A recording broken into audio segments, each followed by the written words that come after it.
Welcome to Airchecks. This is part 10 of 14 of Paul Harvey's commentaries called The Rest of the Story. Now, the rest of the story. Archie was a wagon painter. 100+ years ago, he painted those fancy little designs on horse-drawn wagons and carriages. He painted furniture, too, earned him a good living and a decent professional reputation. But the wagon painter from Bedford, Ohio, had a sense of humor, something he suppressed while trimming a carriage and expressed instead in humorous drawings. Now, those sideline sketches depicted children, mostly children, in funny, everyday situations. Every now and then, Archie sold one of them, but this is the rest of the story. July 4, 1875. Archie went down to the parade ground in Wellington to watch the holiday festivities. Yet despite the pomp and the ceremony and the shiny buttoned uniforms, it was a small group of unadorned yet enthusiastic participants that caught his eye. They were not really part of the parade, and yet their dancing and their prancing and their pretend soldiering were so hilarious that Archie decided to sketch them. He characterized them as proud, preening, fresh-faced army recruits eager for battle and yet still clad in civilian clothing. Well, Archie took that sketch to a friend, a photographer named Jim Ryder, and asked, "How do you like it?" Jim responded any other way than the way he did. We probably would not be talking about either of them today. But what Archie's photographer friend said was, in essence, "Please, friend, get serious." There was nothing wrong with the funny drawings, he told Archie, but lurking behind the humor of those pompous paraders was a something powerful. "Take that same scene," Jim Ryder advised, "and let the drama emerge." Archie took his friend's advice. The wagon painter got a couple of acquaintances and his own father, a Baptist minister, to pose for the three main characters in the revised portrait. And when that one was completed, Archie's delighted photographer friend helped him make chromolithograph copies, a few dozen at first, then a few hundred, and they sold for $10 apiece. 10,000 chromolithographs later, Archie and Jim were rich men. Archie repainted that portrait some 14 times with minor variations, but the three principal characters remained the same. Their faces were modeled after a neighbor named Hugh Mosher and a boy named Harry Devereaux, and the artist's preacher father, Samuel, whose determined visage glares for all time from the center of one of the world's most famous paintings. Archie, whose career as a serious portraitist began in his 40th year, was soon recognized exclusively as such, and yet for all of the dignified portraits he would subsequently paint, none ever achieved the renown of that one that began as a gag. The painting based on the sketch, originally entitled 4th of July Musicians, for you see the three principal subjects of that drawing, of the three jubilant celebrants prancing around Wellington Parade Ground, one was playing a fife, and the other two were beating on drums, and you, of course, know what happened. When artist Archibald Willard transformed those men from parade ground clowns to Revolutionary War soldiers and retitled the work Spirit of 76, only now you know the rest of the story. Mrs. Paul is the choir director for the West Side Baptist Church in Beatrice, Nebraska. Her daughter Marilyn is the church pianist. Neither has ever been late for choir practice. To the contrary, both are in the habit of arriving 15 minutes early. But now it's Wednesday evening, March 1, 1950, and choir practice begins at 7:30, and this will be the first time either Mrs. Paul or her daughter Marilyn has ever been late for choir practice. But do you know what? Do you know what? There are 18 members in the West Side Baptist Church choir, and each and every one that very same night is late for practice. All 18 had perfectly valid excuses, and all of them are late. Every member of the West Side Baptist Church choir was late for practice that one night. 18 members, and each of them was tardy. The choir director's excuse was that her daughter, the church pianist, had fallen asleep after dinner and did not awaken in time. But wait till you hear some of the other excuses. My goodness. LaDonna Vandegrift, a high school sophomore, was having trouble with her homework. Like Mrs. Paul and her daughter, Miss Vandegrift knew that practice began promptly, so she always came early, but this evening she was detained by a particularly baffling geometry problem. Royina Estes and her sister Sadie were ready to leave their house on time, but the car would not start. Ordinarily, Mrs. Schuster was 10 minutes early for choir practice. The night of March 1, she was detained at her mother's house. Herb Kipf was at his own home. Would have been early, too, but there was this important letter he had to write. He'd been putting it off for some time, and the time got away from him. Excuses. Joyce Black would probably not have been early, but she would have been on time, except that it was just so cold out that evening, she wanted to stay in the house until the last possible minute, and so she was late. Harvey All, A-H-L, would have been on time, but his wife was out of town, and that left him in charge of their two young sons. A friend had invited Harvey and the two boys out to dinner, and a pleasant conversation carried them away, and Harvey was late. Then there was Lucille Jones and Dorothy Wood, high school girls. They lived in the houses next door to one another, and Lucille was listening to a half-hour radio program that began at 7 o'clock. She just had to hear how it ended. So Dorothy waited for her. Pastor Klemple and his wife were always on time for choir practice, but not the evening of March 1. Pastor Klemple's wristwatch, the accuracy of which was always so precise, that night was 5 minutes slow. The remaining choir members had equally valid excuses for their tardiness. Excuses, 18 excuses. Never before nor since had each and every choir member of the West Side Baptist Church been late for choir practice on the same evening. That was Wednesday, March 1, 1950. Choir practice was scheduled as usual for 7:30 p.m. Nobody showed up at 7:30. 7:30. The precise time that a natural gas leak, surfacing in the basement of the West Side Baptist Church, was ignited by the furnace, and the church blew up and was demolished. And the old furnace of the West Side Baptist Church was directly below the choir loft. And now you know the rest of the story. Now, the rest of the story. Louis was 29, broke and jobless. A wife and a young family to feed, and never in his life more discouraged. And he wore his depression like a tattered trench coat. Despite Beth's best efforts to lift her husband's spirits, he was inconsolable, defeated, disinclined even to try again. Look what had happened to him. Promised an exciting career, he'd uprooted his family, moved to South Carolina, spent every cent they had on a down payment for a house, just moved in, had not even unpacked boxes when the man who had hired Louis was himself fired.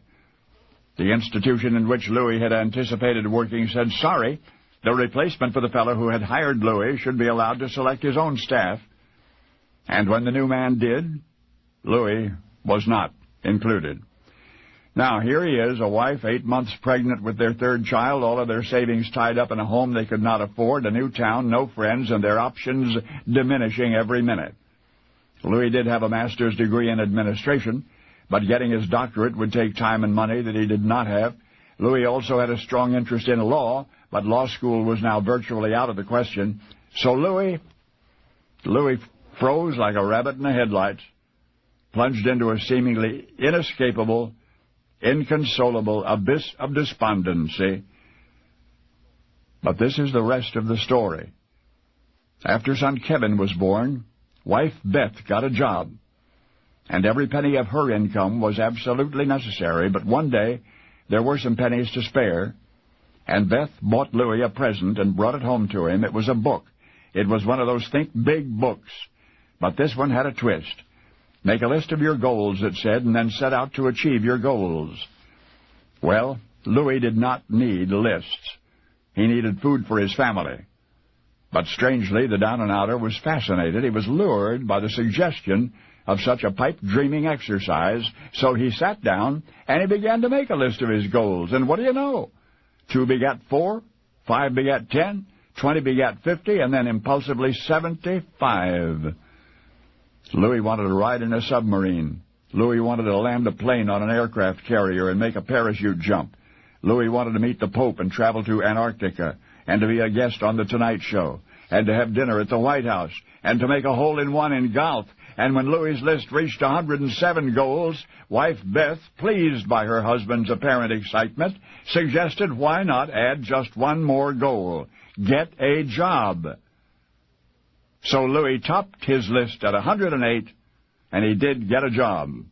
And somehow the act of putting those dreams down on paper helped Louis to make them come true. That was in 1966.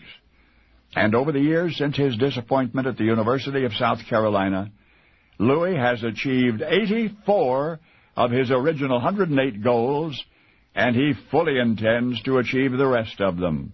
For you see, among his dreams were these 3. He wanted to coach football at Notre Dame. He wanted to win a national championship. And he wanted to be named Coach of the Year. Yes, that, of course, is what Lou Holtz did.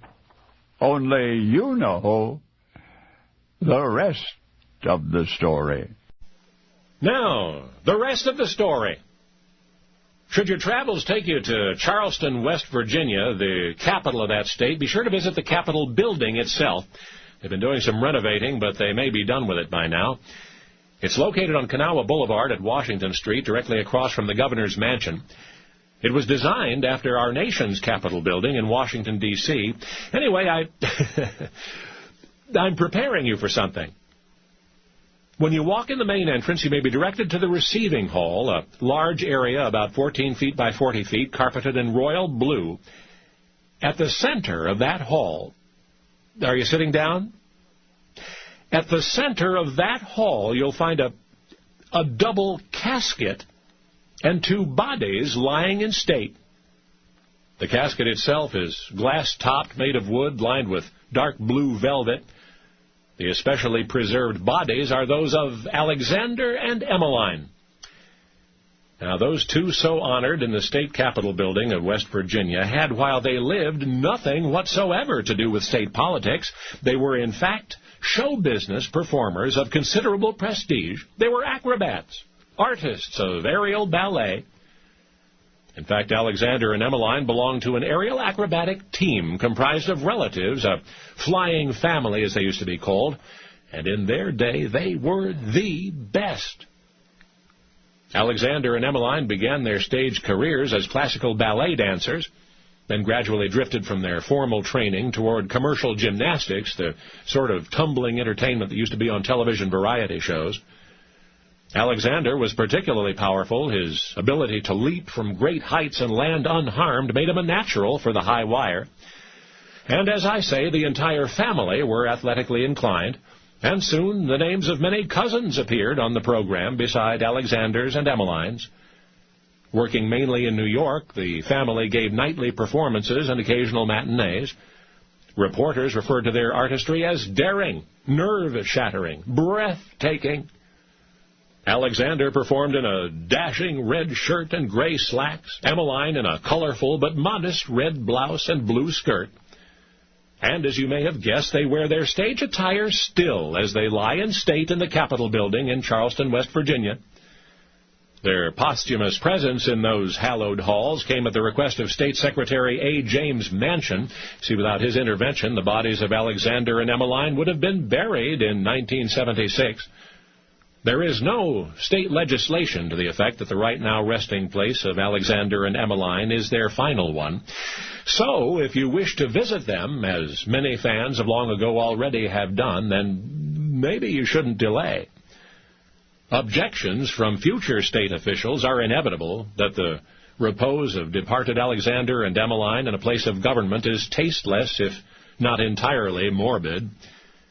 I've told you how to get there. It's right across from the governor's mansion at the corner of Kanawha Boulevard and Washington Street. You can't miss it. It's the only building for miles around that displays the corpses of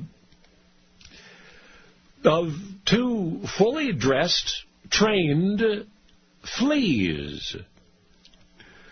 Only now you know the rest of the story. Now, the rest of the story. Lady Mary Wortley Montagu was perhaps the most colorful woman early 18th century England enjoyed. She was a writer of considerable brilliance, extraordinary versatility. She was a renowned feminist and a world traveler.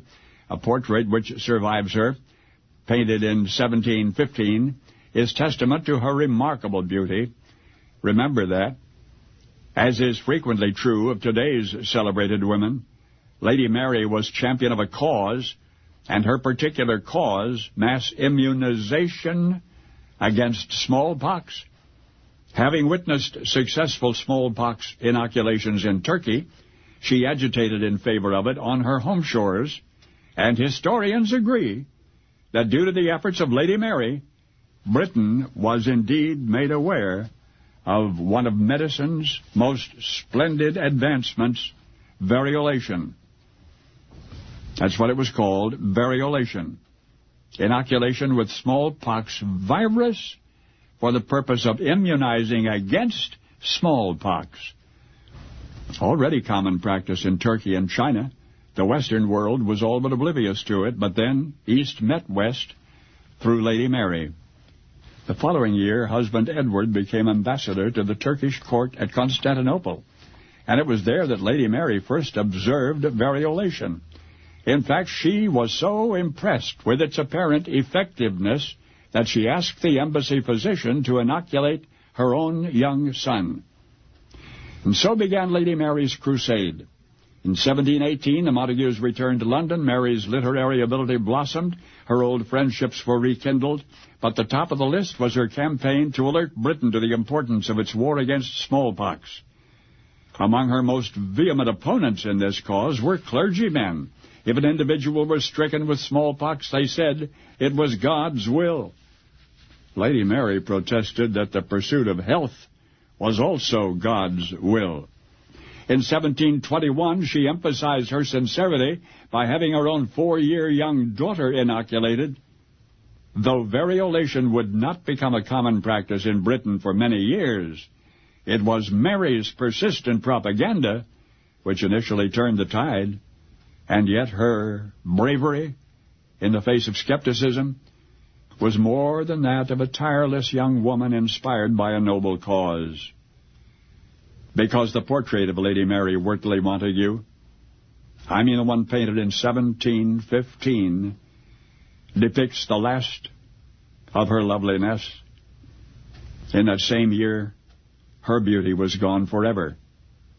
And thereafter, as a warning to those who resisted inoculation, Lady Mary offered herself as a public example of the consequences by revealing her own pitted, scarred face, the ravaged remnants of her private war with smallpox. And now you know the rest of the story. Now, the rest of the story. In 1975, Cal Worthington received the unhappy news that his father was dead. A heart attack, the official certificate said, but Cal found out that was not entirely true. And he made that discovery in the garden outside his dad's home, on the very spot where the old gentleman had died. There were clues all along. At the age of 7, and with only a few months' education under his belt, Cal's dad went to work on the family farm. As a young man venturing out into the world, he took whatever jobs were available, road building, factory work, then World War II. Dad became a pipe fitter in a shipyard. Turned out he had a talent for interpreting blueprints and for memorizing the guns of the great battleships. When the war was over, the shipyard closed, so Dad went to work in a cotton mill. His whole life was devoted to family and work, and in that order. He'd once heard a radio preacher say that a man who doesn't provide for his family is worse than a thief. Dad quoted that often. Cal also remembered the times he and his father went swimming in the pond, and the times they stole out after dark to spy on the night sky. The years passed, and Cal grew up and grew into a family of his own.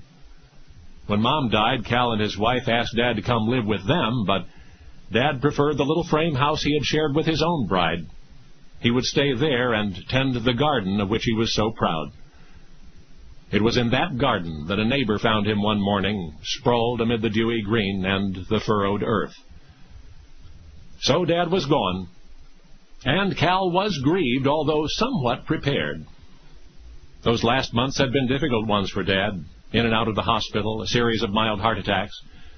His doctor had seen him every week, had prescribed the proper medication, and the medication had helped.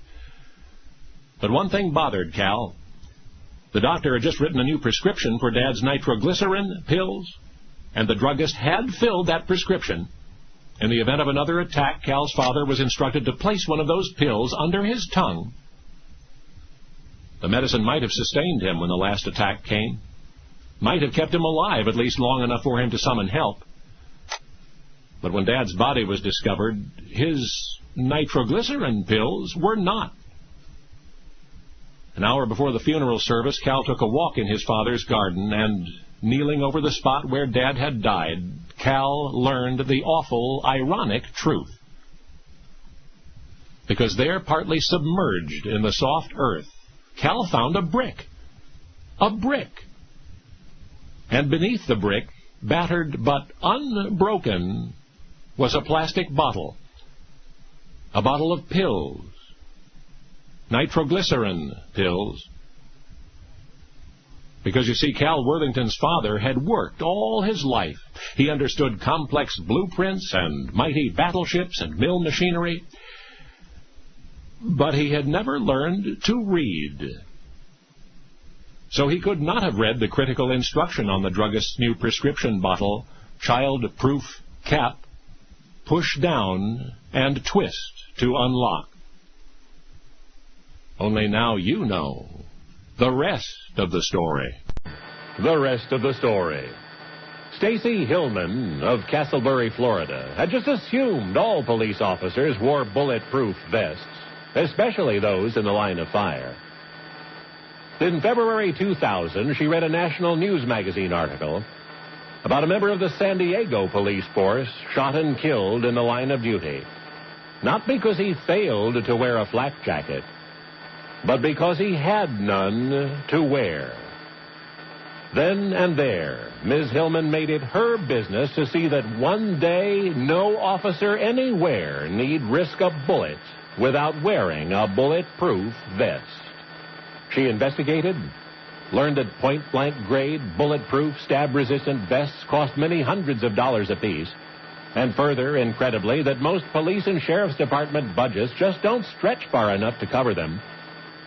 But if the average individual was going to be urged onto this bandwagon of providing such expensive equipment to law enforcement agencies, the job must sound doable. So Ms. Hillman accordingly decided that along with the words protect and police, the name of her burgeoning fundraising operation must include the word pennies.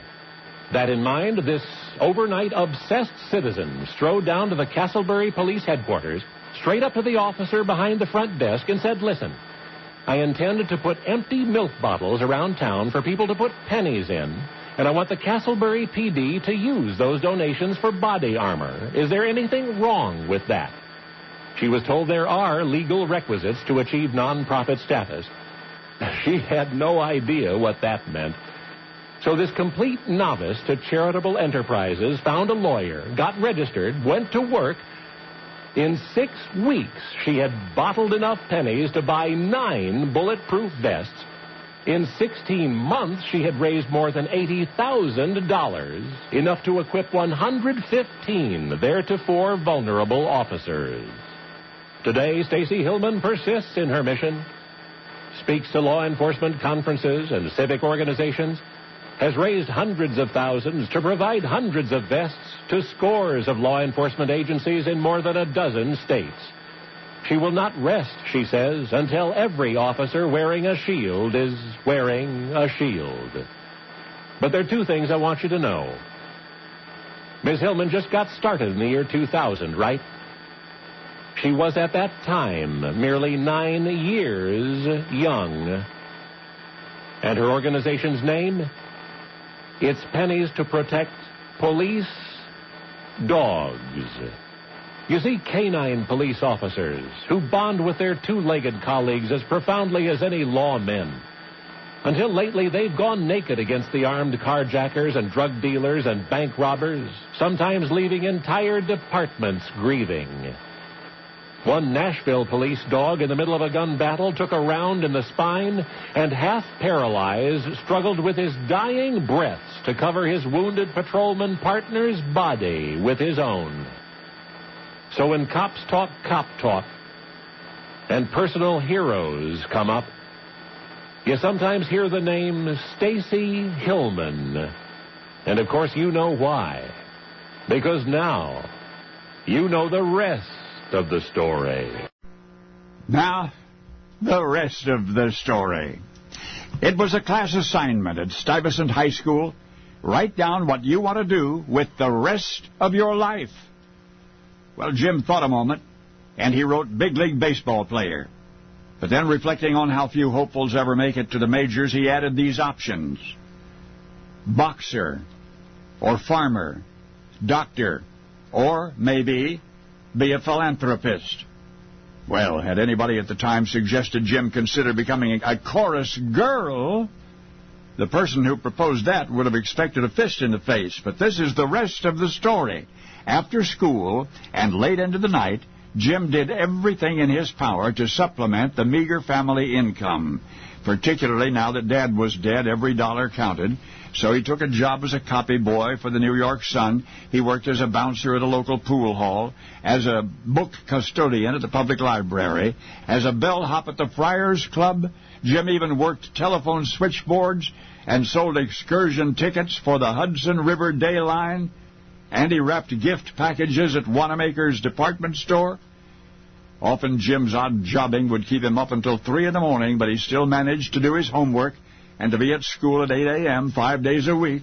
And yet, of all of the jobs that Jim considered, of all of the hard work he was willing to do, working as a chorus girl had never once crossed his mind. Then one day at Wanamaker's, a fellow package wrapper asked Jim, "Can you dance?" Jim answered that he could do the Peabody. Almost anybody could. Then this co-worker told Jim that there was an opening for a dancer at Keith's 81st Street Theater, and they were offering $35 a week. Jim dropped the package in his hands. The blood drained from his face. $35 a week. A fantastic amount of money in those days. Why, Jim could support his mother and himself on $35 and still have money to spare. And with that, Jim was out the door. It was only after he'd reached the theater on 81st that Jim realized there was an audition standing in his way, and Jim could not dance. Dozens were trying out. Jim stood at the end of that long line of talented troopers backstage, and he watched them closely as one by one they went out to do their stuff. They were all asked the same question: can you dance? Can you sing? And their answers were always the same, a confident, "Sure, I can." But Jim could not dance, and he could not have sung Sweet Adeline if there'd been a gun at his head. And yet somehow in the next however many minutes, Jim would have to learn, and he did. With intense interest, he studied every move the others made. When nobody was looking, he tried to imitate their dance steps. Most remarkably, when at last it came his turn to audition, Jim impressed the show's producers enough to land the part. And only then did Jim learn that he was to appear in drag as a chorus girl. Oh, he took the job. It meant $35 a week. And to the rest of us, it meant decades of entertainment that we would never have enjoyed otherwise. And now you will never forget the vaudeville debut that led to one of the greatest careers in show business history, nor the 15-year young singer-dancer who could neither sing nor dance, Jimmy Cagney. Jimmy Cagney. Only now you know the rest of the story. Now, the rest of the story. Among the makers of majestic pipe organs for churches and universities, Charles Fisk is a legend. He grew up in Cambridge, Massachusetts.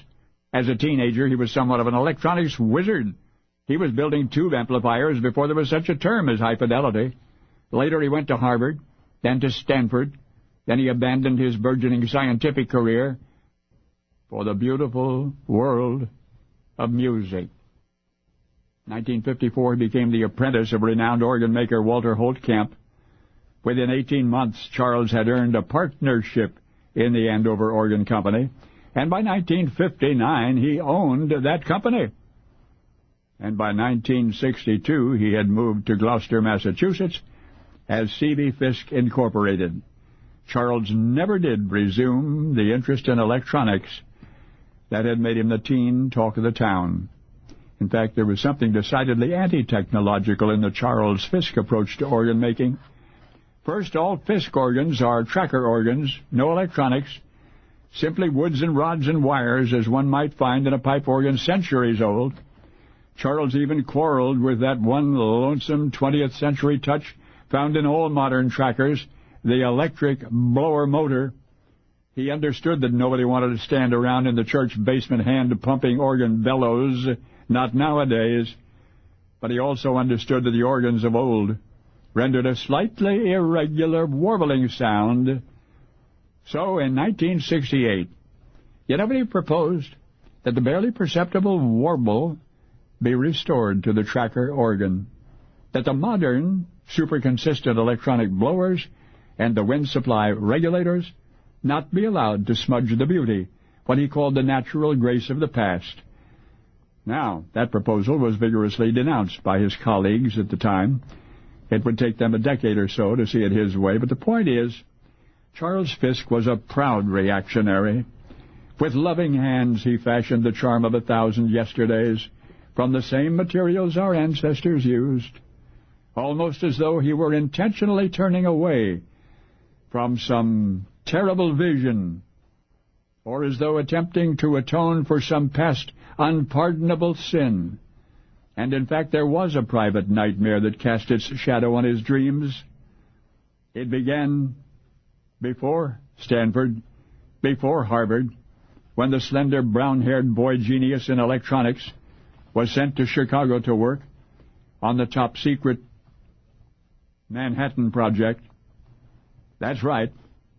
At 20, he was assigned to the now infamous laboratories at Los Alamos, where he spent the remainder of World War II, and where those same hands, which would eventually lovingly, repentantly fashion instruments of beauty, once created instruments of terror and destruction. The great Charles Fisk died December 16, 1983.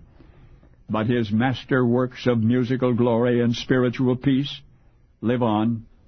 Often the admirers of those magnificent tracker organs will gaze at them in wonder to envision that their creator, before turning from a brilliant career in electronics and in nuclear physics, helped to devise the detonators for the world's first atomic bombs.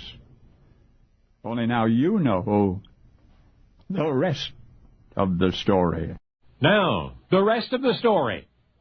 Henry Brown stared wide-eyed into the suffocating darkness of his self-imposed tomb. He had meant only to hide here, but now it seemed he may die here.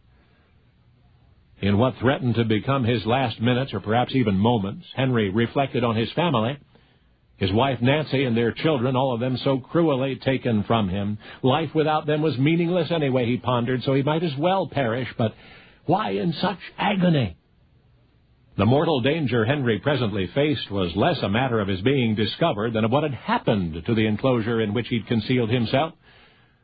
About 2 hours previous, workmen had entered the storeroom in order to free more space for the other boxes there. They'd tipped the one in which Henry was hiding on its end, so that Henry was now trapped inside on his head. He could feel his eyes swelling, popping out of their sockets. The blood vessels at his temples seemed ready to burst. His arms were numb, paralyzed, and a cold sweat drenched him. Death was near. Henry knew it in the strange, sure way the dying sometimes know. And so, as he had since boyhood, Henry Brown lifted his heart one last time to his Creator. "I've not always been a good man," he uttered quietly, "but I've tried my best to be, anyway. It is by your grace that I am taken to my heavenly home. But if it is possible," Henry prayed, "to let this cup pass from me, please let me live." Henry Brown's Creator was also his deliverer that day. For in the next instant, Henry heard a noise. The workmen had returned to the storeroom. One said to the other that he was tired. The other answered, "Sit here and rest." And with that, a pair of burly hands pulled the box in which Henry was hiding back on its side. Henry could breathe again, feel his arms again. He was alive.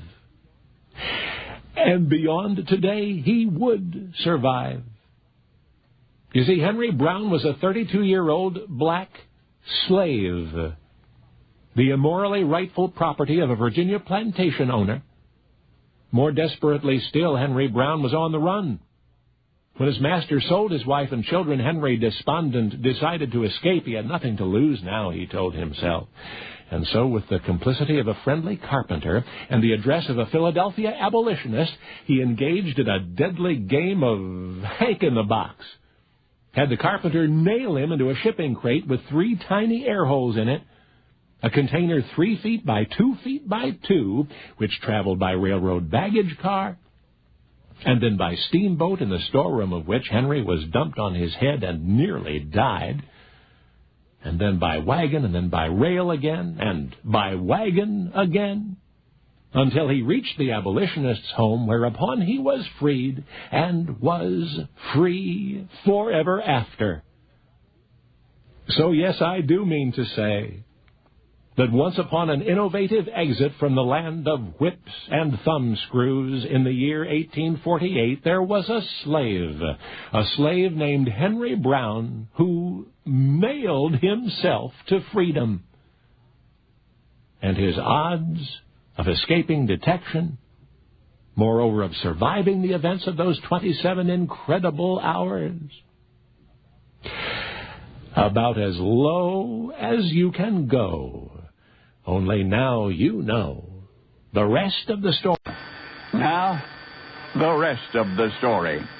One foggy night, August 1935, Jack set out to visit his fiancée. The 25-year-old aviator was about to graduate from his academy. The good news could not wait, and a desolate, winding mountain road lay between Jack and the girl he loved. Somewhere on that deserted road, Jack's convertible went out of control. The convertible left the road, rolled over on top of him, crushing both his arms and his chest, but he was alive. In agony, he waited by the roadside for a passing car to discover him. Each minute seemed an eternity. The minutes became half an hour, no car came. Then Jack knew if he were to survive, he would somehow have to make it on his own to a nearby house. He tried to reach out with his right arm and could not. Curiously, there was no feeling at all in his right arm. Jack looked at his left arm and winced. Bones were jutting out of the skin. Blood was spurting from the wounds. So Jack, using only his legs, began to crawl along the roadside until a hazy light shone through the darkness and the fog, the light from the window of a house. Jack reached the house, was taken to a hospital, mended as best the doctors knew how. But after several days, the infection in Jack's left arm flared up again. An amputation was recommended in order to save Jack's life. He refused. Jack was an aviator, he explained. He would require both of his arms in the cockpit. Well, the infection eventually subsided. The left arm was spared. But Jack's problems were far from over. You see, the right arm was still paralyzed. Many months after he left the hospital, otherwise healthy, he was able to move only a single finger in his right hand. But Jack did not quit. He returned to active duty with his fleet. He got himself stationed at a base in the Mediterranean. There, self-prescribing his own therapy, Jack, during his off-duty hours, would swim. Every day in Toulon Harbor, Jack would swim, each day a little harder, a little farther, and it was then and only then that Jack's life began again. In time, the therapeutic recreation became a passion. The young aviator abandoned the sky. Many months of determination revitalized Jack's once lifeless right arm, but by then, another voice was calling him. And Jack answered the call. Now, many of us remember Jack as the man who taught us how to breathe underwater. Some remember Jack as the inventor of the aqualung. He was both of those things. But I hope, starting now, you and I will not forget where it all began. On a foggy mountain road, many August evenings ago, For it was that near tragic turning point in the life of the man who preferred to be called Jack. It was that which led to a lifelong exploration of a vast inner space. For a mere arm's length from the sky, a young flyer, crippled, recovering, turned to a silent world and never came back. For this one-time aviator Jack you know as Jacques-Yves Cousteau. Jacques Cousteau. Only now you know the rest of the story. Now, the rest of the story. It was a warm afternoon in the early spring of 1931, Chattanooga, Tennessee. 3,000 fans sat in the ballpark bleachers eagerly awaiting the exhibition game between their local team, the Chattanooga Lookouts, and the New York Yankees. For the Yankees, this was the age of the big guns, Gehrig, Ruth. No one really expected the Lookouts to win unless the local team's owner, Joe Engel, could produce a miracle. And there was a shortage of miracles for just about all Yankee opposition in those days. Though just this once, the Chattanooga Lookouts had a secret weapon, a pitcher named Jackie, 17 years young. Now, I should mention that Jackie was not officially a team member of the Lookouts, was in fact still on the roster of a smaller team in Chattanooga where the young athlete was discovered. But so outstanding was the teenage hurler's record on that other team that an exception was made. So this would be Jackie's big league debut. The manager of the Lookouts, Raw Meat Rogers, they called him, had it figured this way. He would use the team's star pitcher Clyde Barfoot as their starter. The going got rough, Rogers would take out Barfoot and send Jackie to the mound. Well, the going got rough in the first inning.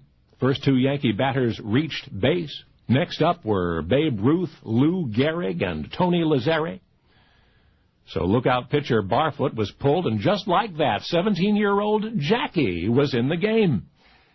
The young Chattanooga fans cheered especially loudly as Jackie walked calmly onto the field. Then at once the ballpark was silent. Jackie's first pitch was cautious, high and inside on purpose. The mighty Babe remained poised in his famous stance. Ball one. The second pitch was a fast curve breaking waist high. Babe swung, missed. 1-1. The third pitch was a fastball shoulder high. Another swing from the great Bambino, and another miss. Strike two. The crowd went wild. Certain that Ruth would look for another high inside pitch, Jackie unleashed a fastball straight down the middle. Babe fell for it, did not swing. Strike three. Jackie had struck out the Sultan of SWAT. Before the joyous din from the stands could diminish, Lou Gehrig was standing at the plate, and Jackie struck him out, too. After walking Tony Lazzeri, the lithe young pitcher was retired for the afternoon. Enough excitement for any fledgling superstar. So how come you never knew about Jackie's big league debut, April 2, 1931? Well, at least in part because there was no big league career to follow it up. Now, did the Yankee sluggers really give it their all that day? We've no reason to assume they did not. So the promising young pitcher just arrived at the wrong time. In 1931, there was no room in the majors for someone like Jackie Mitchell. But do you think even today, or ever, some big league team would welcome aboard a 17-year-old girl? That's right, a teenage girl struck out Lou Gehrig and Babe Ruth. And now, you know the rest of the story. He was not always a master chef. In fact, he first became interested in cooking as a schoolboy. A brother was stricken with scarlet fever. Mother was thus preoccupied, so he, the healthy boy, began cooking the family meals. That's how it all began. Mother would call out recipes from the sick room upstairs, and he would follow them as best he could. Simple dishes at first, then more involved ones, Eventually, he was improvising with most extraordinary success. His vegetable soup was spectacularly seasoned. In its preparation, he employed a number of tricks. The subtle inclusion of chicken stock, for example, the precise sequence in which the vegetables were added, and the whole thing was gently laced with boiled nasturtium stems. His peach and apple and cherry pies, he called it satisfactory. Everybody else said they were sumptuous.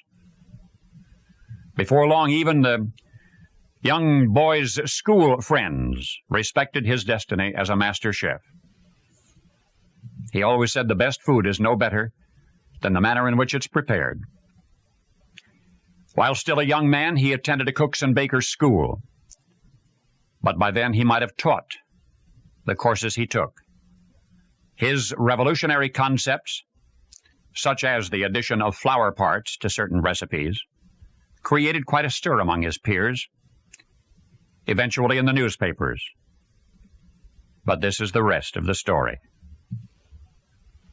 When the master chef got married, his bride had no idea of his culinary prowess. She had warned him, in fact, that her own cooking ability began and ended with fudge. "That's as much as I know how to make," she said, "fudge." And she'd wondered why he had seemed so unconcerned. During their first months of marriage, dutifully, she enrolled herself in a basic cooking class at a local YWCA. She did learn how to mix mayonnaise, but then promptly dropped out. Well, that was when her new husband smiled, stepped into the kitchen, and astonished his bride with a flurry of delicious chicken, pork, and lamb, seafood dishes. He amazed her with a baked bean recipe for which he later became famous. He demonstrated for her how adding melted butter to pancake mix allowed one to cook the pancakes on a dry griddle. He proudly showed her how throwing a sirloin tip directly onto a bed of coals would bring out the flavor as nothing else could. And he grilled, and he fried, and he chilled, and he boiled, and he broiled, and he sliced, and he diced his way right into his bride's heart. Now, you have forgotten, if you ever knew, that this master chef was a master chef. And yet among chefs, his recipes are followed to this day. And forgotten also is his skill at sewing. Oh, yes, it was he who altered his wife's dresses and expertly cooked her meals before he marched off to Europe and to war and into history. The master chef became a general and ultimately President of the United States. Dwight Eisenhower. And now you know the rest of the story. Now, the rest of the story. Even before World War I, Irving Berlin was worldwide famous. He was certainly one of America's hottest young songwriters. A few years previous, he'd composed Alexander's Ragtime Band, and ever after, practically everything Berlin touched turned to musical gold. Well, it was about that time, around 1917, the Tin Pan Alley bigwigs were experimenting with new promotional techniques. This was a while before the Internet, of course. So, since not everyone attended theaters or vaudeville houses, there was a big untapped market of sheet music buyers out there, and one way or another, the publishers were going to reach them. Okay, so a test advertising campaign was proposed. First, they take a brand new Irving Berlin tune, then focusing on a limited marketing area, in this case Philadelphia, they would bombard the public with unprecedented hype. They'd flood the newspapers with ads. They'd cover the major store windows with posters. They'd hire newsboys to deliver circulars and men wearing sandwich board signs to walk through the streets. Everywhere would blare the same message. Irving Berlin's newest and greatest song is now available for purchase. Oh, and the song itself? Well, it was called Smile and Show Your Dimple. On the eve of that massive marketing operation, Tin Pan Alley executives could not have been more confident. They predicted that Smile and Show Your Dimple would sell hundreds of thousands of copies overnight. But they were wrong. Despite all that effort, the new song sold only 2,500 copies, And within a few weeks, the surefire Berlin tune was officially pronounced a failure. All right, 16 years goes by. It's 1933. Berlin is working on a new score for a Moss Hart revue this time. It's called As Thousands Cheer. Most of the songs are coming along nicely, but there's one production number that has the composer stymied. It's a Fifth Avenue, New York street scene, and it needed something special. Trouble was, nothing special came to mind. Now, ordinarily, who would excuse such a thing? But remember, this is the great Irving Berlin, and remember, he was tired and frustrated when he decided to steal a song. No one would notice, he told himself.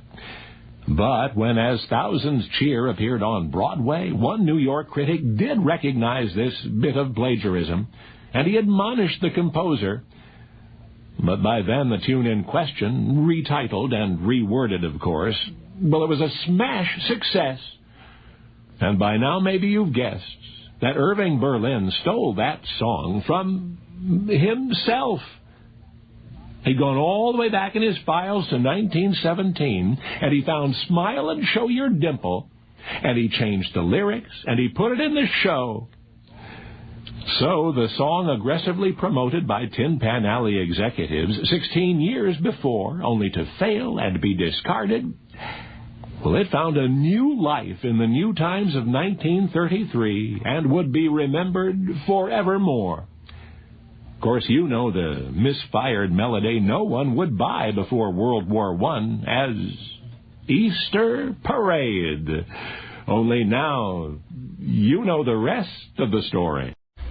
Now, the rest of the story. Once upon a September in 1895, in San Juan del Rio, about 65 miles north of Durango City, there huddled in a dark cell in the town jail a frightened youngster. And that youngster was retracing mentally the precipitous path that had led to this place. It had all begun the previous September 22. Dorothy Arango had come home to find Mother standing in the doorway pleading with the haughty landlord, Lopez Negrete. It was Dorothy's little sister, 12-year young Martinita, whom Negrete had come for. But she is only a child, Mother was begging. Negrete's intentions were obvious, even to Dorothy, who was little more than a child. But there was only one way to prevent Martinita's abduction, Dorothy decided frantically, and that means was hanging on a peg in a cousin's house. So the youngster hurried there and snatched the cousin's pistol from the peg and ran back home. Negrete had stopped arguing with Mother by now. Instead, he was dragging the sobbing little Martinita to his carriage. Dorothy, who had never held a gun before, much less fired one, did not hesitate to consider the consequences. And an instant later, Lopez Negrete lay in the dust with 3 slugs in him. And Dorothy mounted the nearest horse and galloped off into the Sierra. For the next several months, this resourceful teenager roamed the wilderness, keeping a respectful distance from the certain death called civilization. Indeed, the powerful landlord Negrete, who survived his gunshot wounds and mobilized a massive search for his assailant, the inevitable capture and incarceration in San Juan del Rio, hanging or worse, was now imminent. And still, the jailers at San Juan del Rio underestimated Dorothy.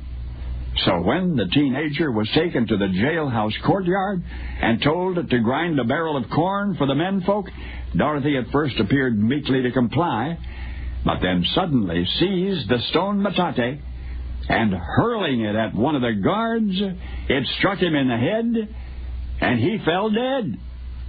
And in the ensuing confusion, Dorothy once again commandeered a horse and made a getaway. Legends are born of things like I've just now told you, and one was. For this time, Dorothy Arango, the desperado, Dorothy Arango stayed lost, and one day thundered off into the history books, to be remembered forever after as the outlaw's outlaw. Until today, you've never met the frightened teenager who defended a kid sister against a pedophile with the only means available, Nor did you ever know the youngster in a jailhouse in San Juan del Rio who escaped with the lucky toss of a millstone. You remember instead the blustery, larger-than-life bandito of old Mexico, a boy named Dorothy, Doroteo Arango, who of necessity invented for himself the more macho-sounding name Pancho Villa. Only now you know the rest of the story. Now, the rest of the story. All day Tuesday, April 19, comic illustrator Robert Seymour labored over a single engraving. And that evening, when at last the job was complete, Bob put the muzzle of a shotgun in his mouth and blew his brains out. And so at 36, died one of the most popular humorous artists of his generation. Reports of the tragedy included the inevitable remarks about artistic temperament, but there was something more to it than that, of course. Robert Seymour was particularly adept at sports satire, so his publisher was delighted when Bob said he'd like to illustrate an entire book on the subject, specifically humorous drawings depicting the misadventures of amateur sportsmen. Now, running captions were customary for such picture books, so Bob's publisher hired a hack writer, a 24-year young newspaper man named Charles John Hupham. But apparently this hack started worrying about quality and began making suggestions to the publisher, and the publisher liked them, and pretty soon the concept of Robert Seymour was being pushed aside to make way for a slew of new ideas. Well, when Bob found out, he couldn't believe it. His intended broad comedy had been replaced by wit and warmth and subtle satire. But worst of all, this young upstart who had been hired to sprinkle a few words over Bob's artwork was now insisting that the illustrations be incidental, subordinate to the newspaper man's story. Well, the artist fumed for a while, and then he swallowed his pride. He would do his best to please his publisher, but for the first time in Bob's life, his best was not good enough. In fact, a few of the engravings in the first batch were so distressing that the anxious publisher proposed a conference to iron out the differences, and the three of them, publisher, artist, and writer, would meet for drinks the evening of Sunday, April 17. It was the first time the established, distinguished Robert Seymour had met this junior-grade wordsmith who had trampled his brainchild. But as he listened to the fellow talk, this courteous, handsome, enthusiastic, decidedly brilliant young man, the older man could not help but feel he was fighting the dawn itself. Even the publisher was smiling. Bob expressed his displeasure with the subversion of his own ideas. Even as he spoke, his words rang hollow. And that night the three men parted company with the appearance of cordiality. And yet 48 hours later, the artist killed himself. His last engraving was entitled The Dying Clown. And so did one man's tragedy make way for another's triumph. The young journalist finished the book on his own. As the result, the Pickwick Papers catapulted its author from obscurity to literary stardom. I know. History records that once upon a time there was a gifted artist, humorist named Robert Seymour, and that in April of 1836 he died by his own hand.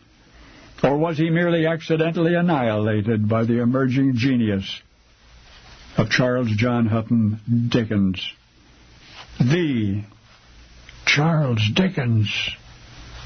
Anyway, now you know the rest of the story. Now, the rest of the story. Rose really wanted a baby girl. She already had 3 sons and was pregnant again. Surely this would be her last child, so she did not want a boy. The doctor, for some reason, seemed certain Rose would get her wish. I guarantee it's going to be a girl, he said. That was the happy assurance Rose had waited for. With her due date 2 weeks away, she went home, painted the nursery pink. Then she bought a pink crib, pink blankets and tiny pink sweaters. She even made a little bow for the infant's hair with pink ribbon. But still, Rose was dissatisfied that she had changed her luck. So, considering all three of her boys had been born at home in Rose's bedroom, she arranged to have this child born in a hospital. And it was. Although something had gone wrong with the doctor's crystal ball and Rose's positive pink thinking. And once again, only now in a hospital delivery room, she was to hear the familiar words, "It's a boy." Well, Rose bravely accepted her destiny to be the mother of sons, and she named this new one Joey. The youngest by 5 years, he grew up normally, seemed in many ways like his older brothers. But by the age of 11, it was clear that Joey was different. Whereas John and Bobby and Frank were big, strapping boys, aggressive, keen on sports, little Joey seemed just to have stopped growing. As the months and years went by, this littlest one sought to emulate his athletically talented brothers. They were everything he wanted to be. So, since the older boys had already proved themselves in team competition, little Joey was determined to do so as well. But in tryouts, well, he was sometimes passed over because he was too small. Playing baseball, his favorite sport, he was distinguished mostly for his narrow strike zone. Joey was least successful in football. One day when his team's quarterback got hurt, little Joey inherited the position, but he could barely see over the other boys on the line, and consequently he had no idea where his receivers were. Entering high school, this runt of the family weighed less than 100 pounds and stood shy of 5 feet tall.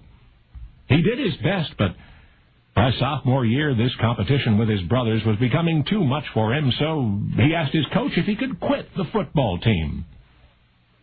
Well, Coach Ross could see what was going on here, and he said, "Look, why don't you stay on a while?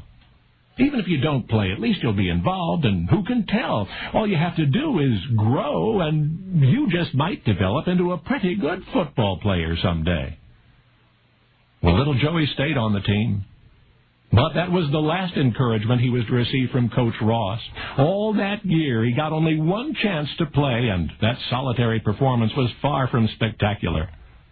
Who might then have guessed that the boy who, according to his mother's hopes, was supposed to have been a girl, the runt in a family of tall, powerful athletes, that he, by his senior year in high school, would fill out to 175 pounds and grow to more than 6 feet tall.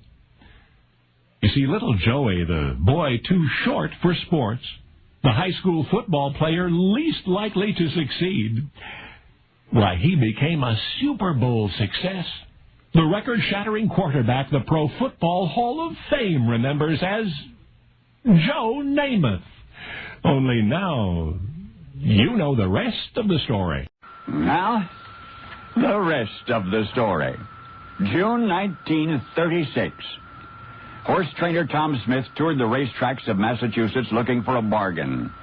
His California employer, owner of mostly young, promising racehorses, wanted some mature animals to balance his stables, so here was Tom scrounging through hundreds of scruffy-looking 3-year-olds whose owners were eager to unload them, and struggling with all of his instincts to select the least objectionable from among them. On the 29th, Tom, fairly discouraged by now, reached Suffolk Downs, and he was standing at the rail. He was watching the motley parade of soon-to-be has-been horses pass from here to there, when one of those horses, a runty, stubby-legged, muddy-colored little misfit, stopped right smack in front of Tom and stared him down. It was not a curious expression, but an arrogant glare, as if to demand, just who do you think you are? And arrogance in one so odd was hardly an appropriate attitude.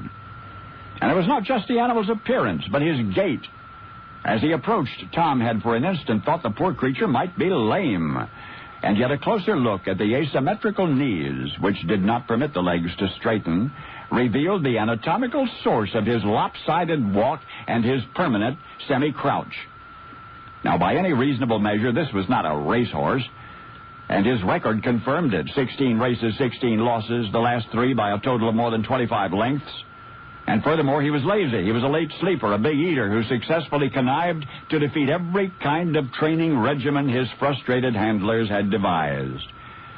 But for some reason, he was reluctant to disclose Tom Smith wanted him. Tom's employer, Charles Howard, was incredulous. The finest trainers in the big leagues of racing had had a crack at that worthless horse, and now Tom, an obscure newcomer to these ranks, with just 1 year's experience in a mainstream stable, was presuming to possess some special insight. The sheepish answer was yes. So Mr. Howard, as Tom respectfully called him, at an astonishing loss for further objections, said, "All right, we'll take him." And in so acceding, he changed racing history forever after. For under the kind and clever tutelage of Tom Smith, that sawed-off little bay with the crooked legs achieved success and renown seldom enjoyed by humankind. Indeed, in 1938, the #1 newsmaker in our nation was neither the president, nor a baseball player, nor a movie star, nor a foreign dictator, nor the Pope himself. It was a racehorse named Seabiscuit. Traveling more than 50,000 miles in his own private Pullman rail car, he beat the otherwise best racehorses of his day. He drew 2 of the 3 largest crowds ever to witness a horse race in the United States. Yet only 2 years previous, in the burgeoning summer of 1936, there was only one man anywhere who seemed to recognize the super equine potential of that odd-gaited, crooked-legged little horse, an obscure trainer named Tom Smith, who made up his mind standing at the rail of Suffolk Downs when, amused by that then utterly unlikely horse's apparently self-confidence, Tom looked at him and nodded his head. Tom looked at him and nodded his head, and Seabiscuit, gazing at Tom with wide-set, intelligent eyes, nodded back. You see, Tom didn't choose that horse. The horse chose him. Now you know the rest of the story. Now, the rest of the story. Even as a young man taking his first steps on the road to infamy, Adolf had enemies. In fact, there was a full-fledged organized society with a president and a secretary and a treasurer, an alliance with branches in several countries, the avowed purpose of which was to discredit Adolf. And at least once that we know of, they tried to kill him. This group eventually spread throughout Europe. They even had a legal advisor. Adolf was growing too powerful, they reasoned, and he must be stopped while there was still time. Now, Adolf's friends warned him of the group's ultimate intention, that if Adolf could not be publicly defamed, he would have to be eliminated. But Adolf, certain that his ever-widening influence would insulate him from harm, laughed at the suggestion. Surely if his enemies wished to assassinate him, he reasoned, they would have seized on numerous past opportunities. But then one winter, Adolf received a letter requesting his distinguished presence at a local concert. And again, his comrades warned him of the potential danger. Adolf didn't know who lurked behind that letter, they insisted, and he must ignore their flattery or risk being led into a trap. Yet with the arrogant temper for which he was already infamous, Adolf rejected the apprehensions of his friends and played straight into the hands of his enemies. On the appointed evening, Adolf, with no guards accompanying him, arrived at the specified downtown address. He paid the cabbie, proceeded to the front door of the building, where he was greeted by an elderly woman. No danger there, he thought. "Second floor," the woman said. Adolf climbed the dimly lit staircase, was met by a husky gentleman on the landing. With polite uneasiness, Adolf inquired as to where the concert was being held. The man asked Adolf to follow him. The room to which he was shown was nearly devoid of furnishings and was almost completely dark, and yet there was another man waiting, and now Adolf knew. He demanded to be released immediately. The men laughed. Adolf picked up a chair, threatened to smash the window if he were not let go at once, but the men moved toward him. So in desperation, Adolf hurled the chair into the window glass. From the street below came the voice of a passing policeman. "What's going on up there?" And the would-be assassins fled. And because Adolf escaped that night, a world would never be the same. The world of music. Because the infamous Adolf, whose most perilous hour you've just relived, was not the infamous Adolf you know. This Adolf was an inventor, a maker of musical instruments. That's right. And his enemies, who had formed an alliance throughout Europe, were rival instrument makers. You see, the ill-tempered innovator who once nearly paid for his genius with his own life, he was Adolphe Sax. And the instrument he invented in the 1840s, the ill wind some believed was worth murdering to silence, was the saxophone.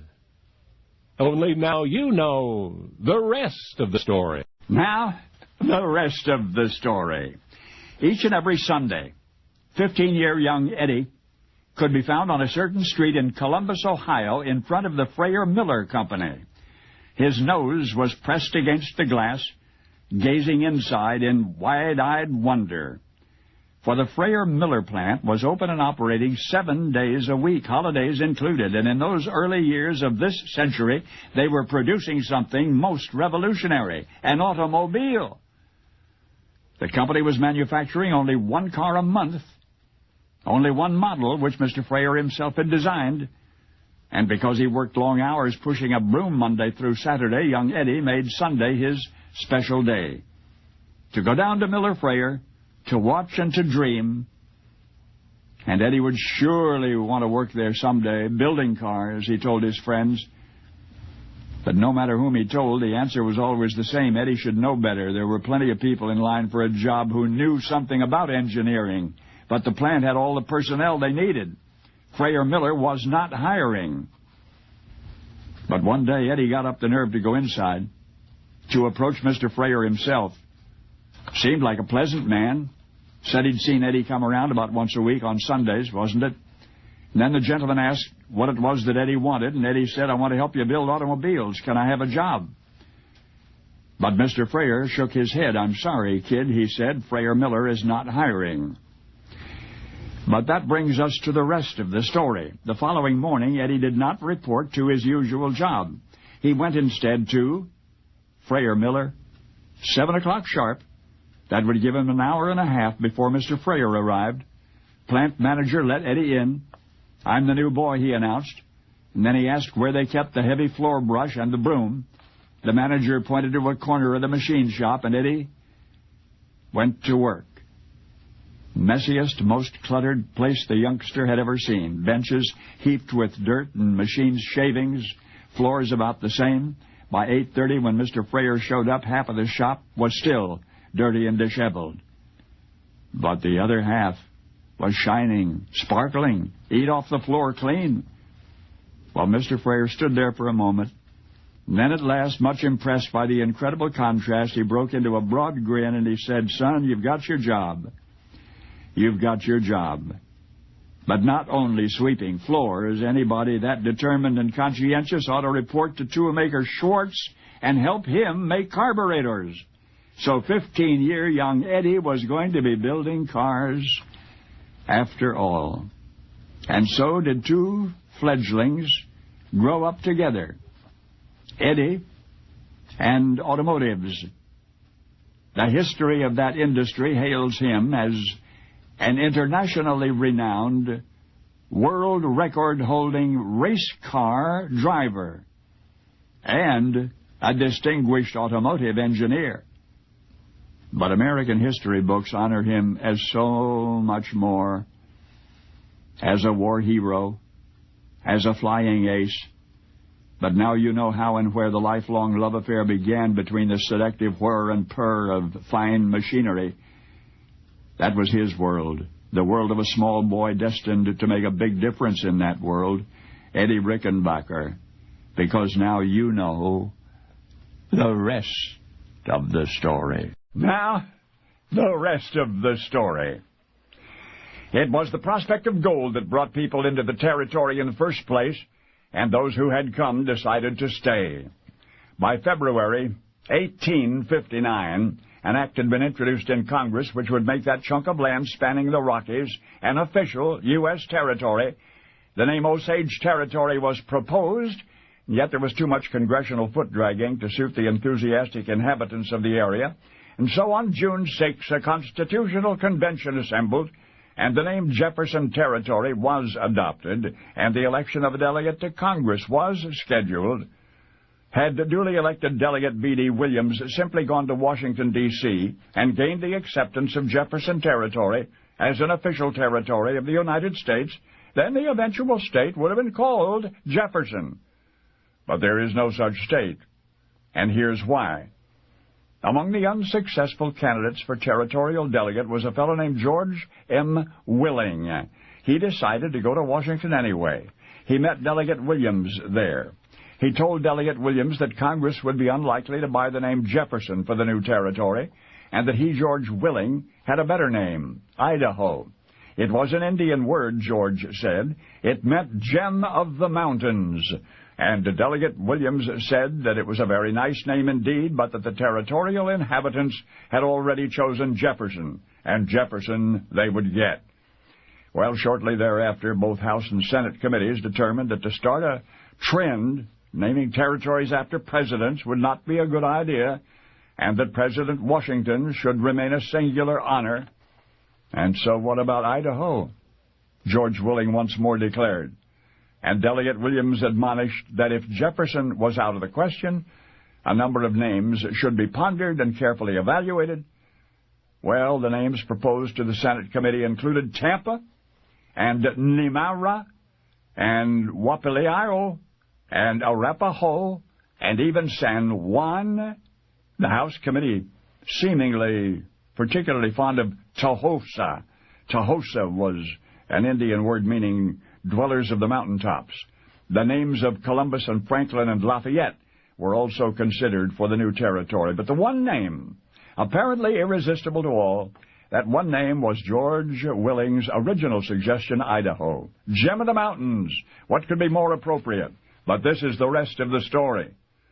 Delegate B.D. Williams, still suspicious of territorial tag-along George Willing, decided to research the origin of the Indian word Idaho.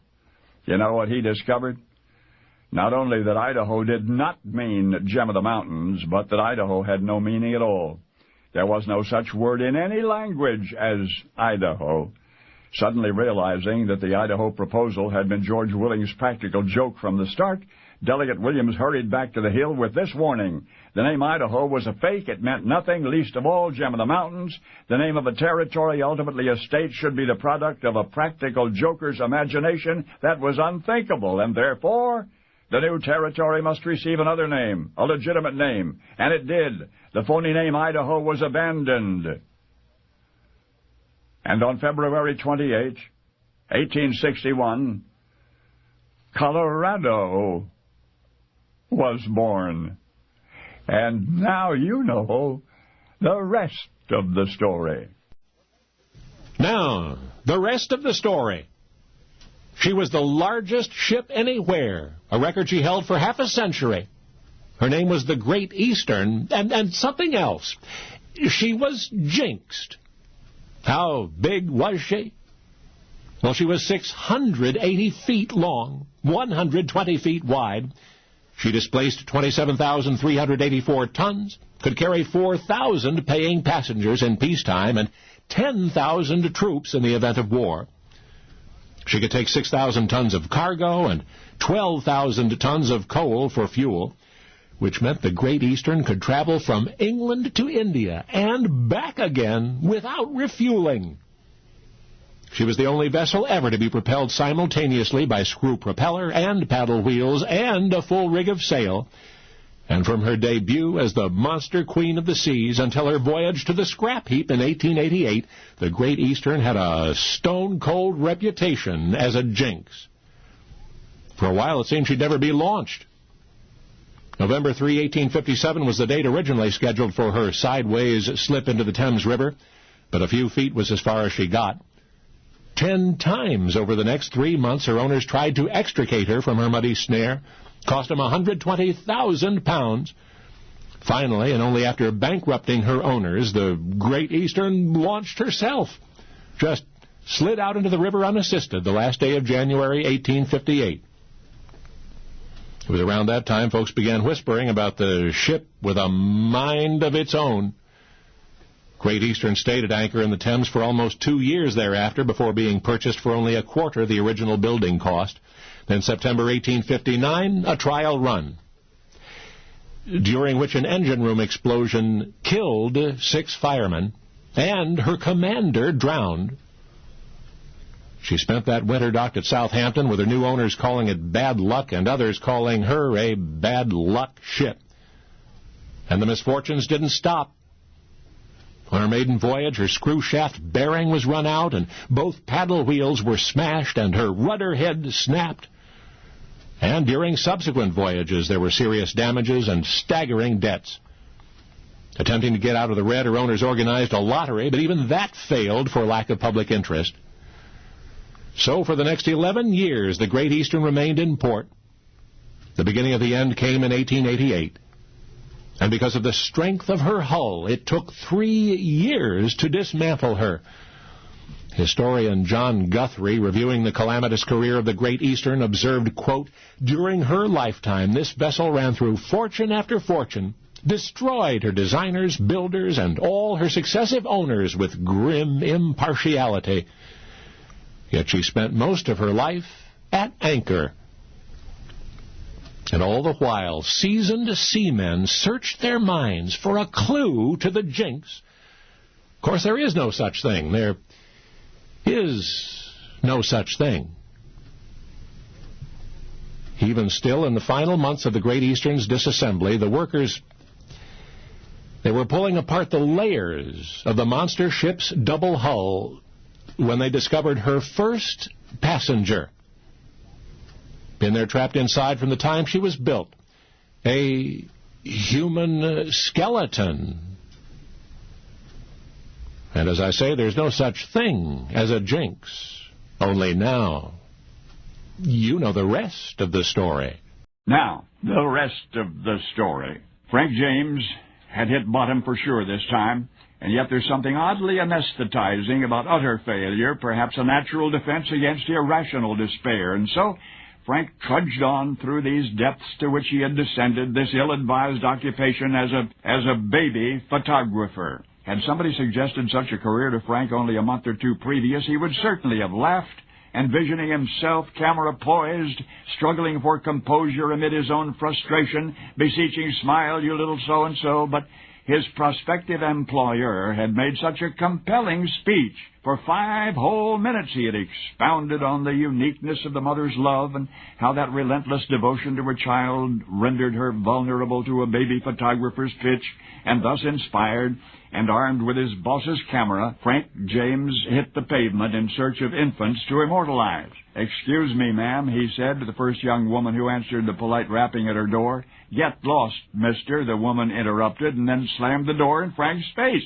An isolated incident, Frank told himself, maybe the aftermath of an argument with somebody else. Surely the folks at the next house down would be more receptive, at least more hospitable. But as it turned out, the lady of that house was not even more imaginative. "Buzz off, buddy," and wham went the door.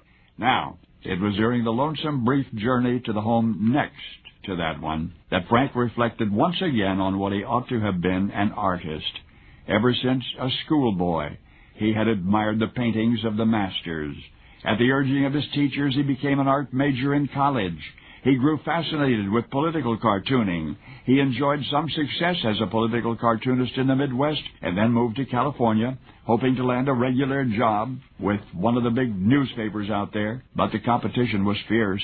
So Frank illustrated some newspaper ads, then designed and painted theatrical scenery for a while, and then along came a fast-talking fellow with a camera, and a misguided notion that there was nothing a mother could not do to possess an artful portrait of her baby. Brother, was he wrong. But Frank was not going to give up so easily this time.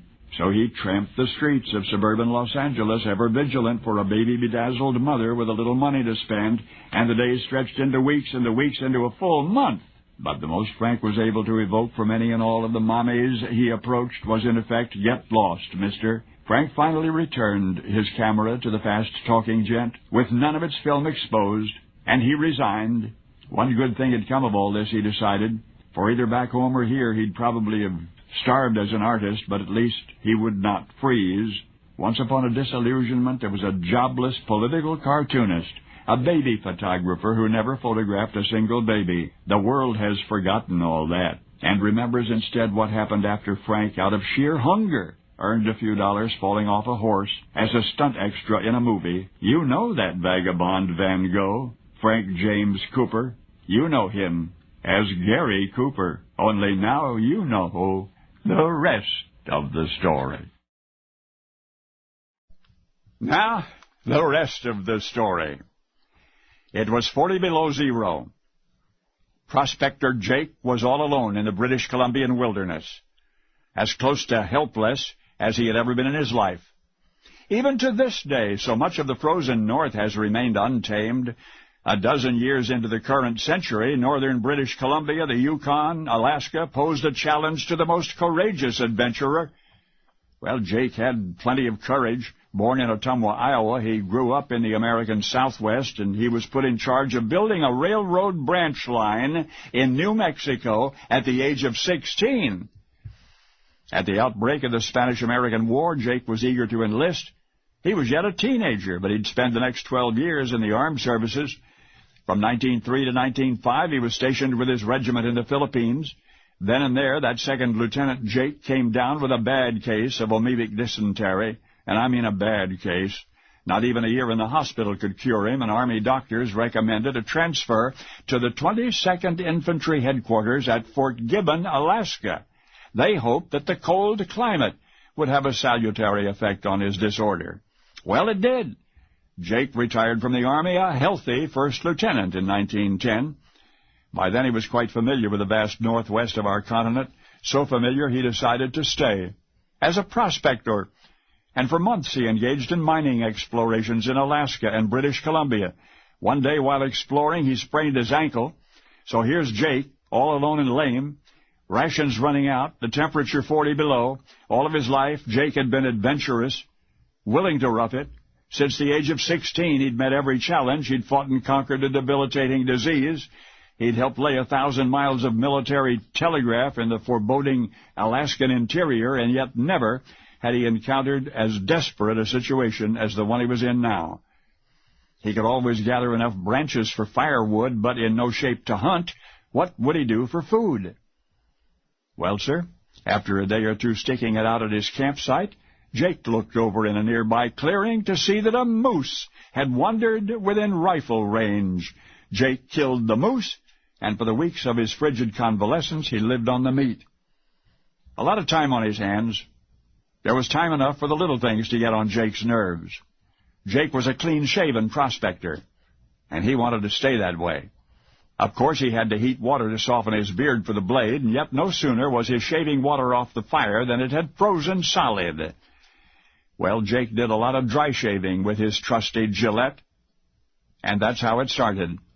That's how Prospector Jake, stranded in the frozen wilderness with a sprained ankle and a pain in the neck, was inspired to invent the electric razor.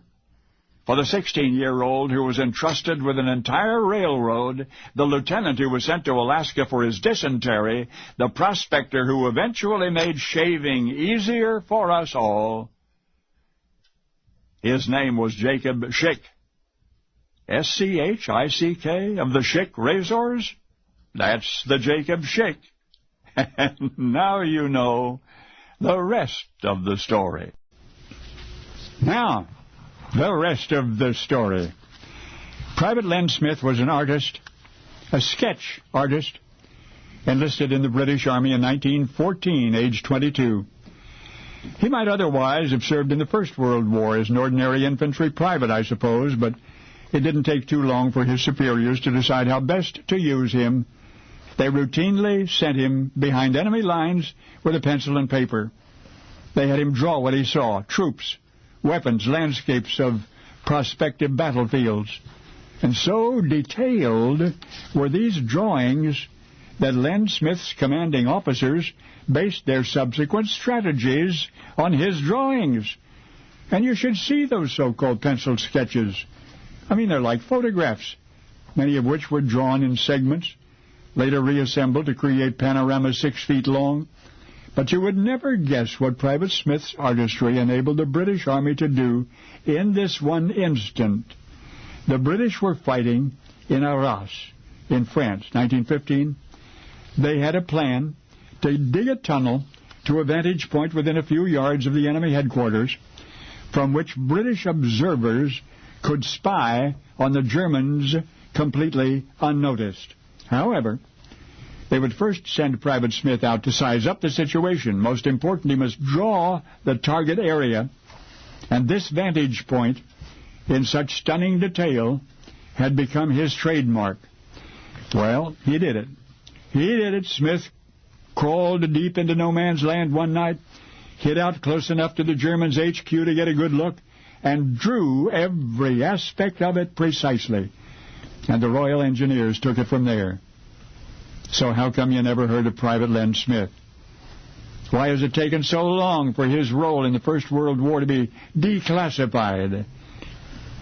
Well, whether by accident or design, that young man whose drawings of enemy territory contributed so substantially to victory for the Allies, he came home.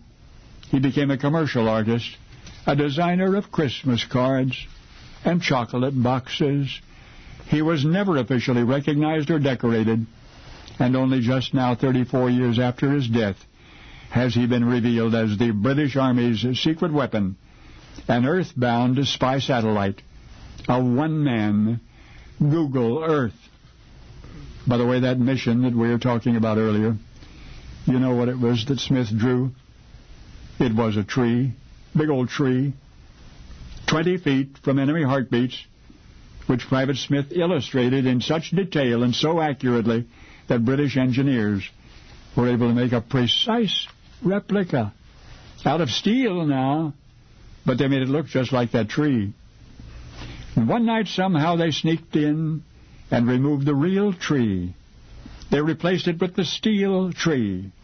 And from then on, a steady stream of British observers went back and forth through the tunnel they dug, perched themselves up inside the fake tree, and they saw and overheard everything.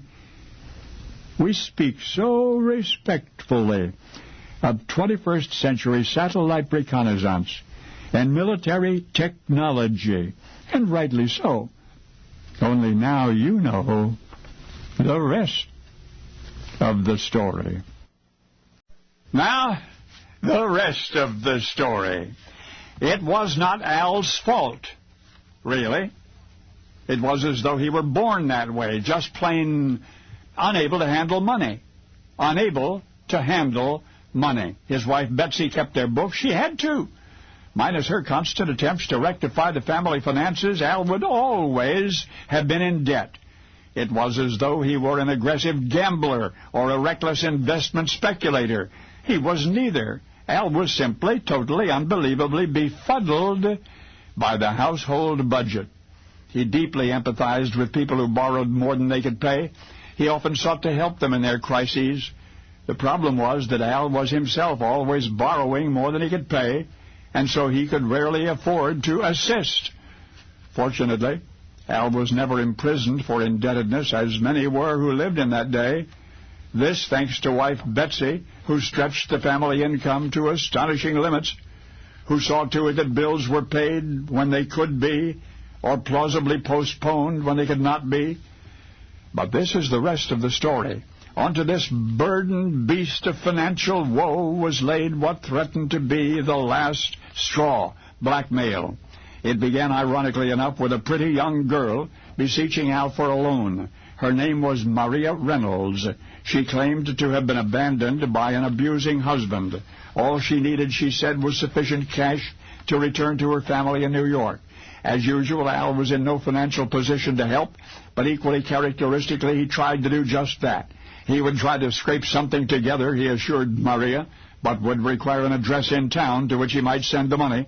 The cash for Maria's return home was hand-delivered to her apartment by Al personally, and so began the affair. It was Maria's husband who eventually returned to blackmail Al, claiming to be the injured party. The man negotiated over a sum that might relieve his misery. The amount agreed upon was $1,000, which Al produced with extraordinary difficulty. And, of course, it would not be the last of this dishonored husband's monetary demands. Still, all things considered, the greatest damage in this disaster was not to Al's marriage, but once again to the household budget. The blackmailer's initial lump sum and subsequent smaller payoffs put new and amazing stresses on wife Betsy's bookkeeping ingenuity. Al was heard to have said, "I'm not worth $500 in the whole world." He should have been so lucky, because then, as almost always, he owed thousands of dollars more than he was worth. And he died as he had lived. In the end, he was shot and killed in a duel by a man he had accused of being, among other things, unable to manage money.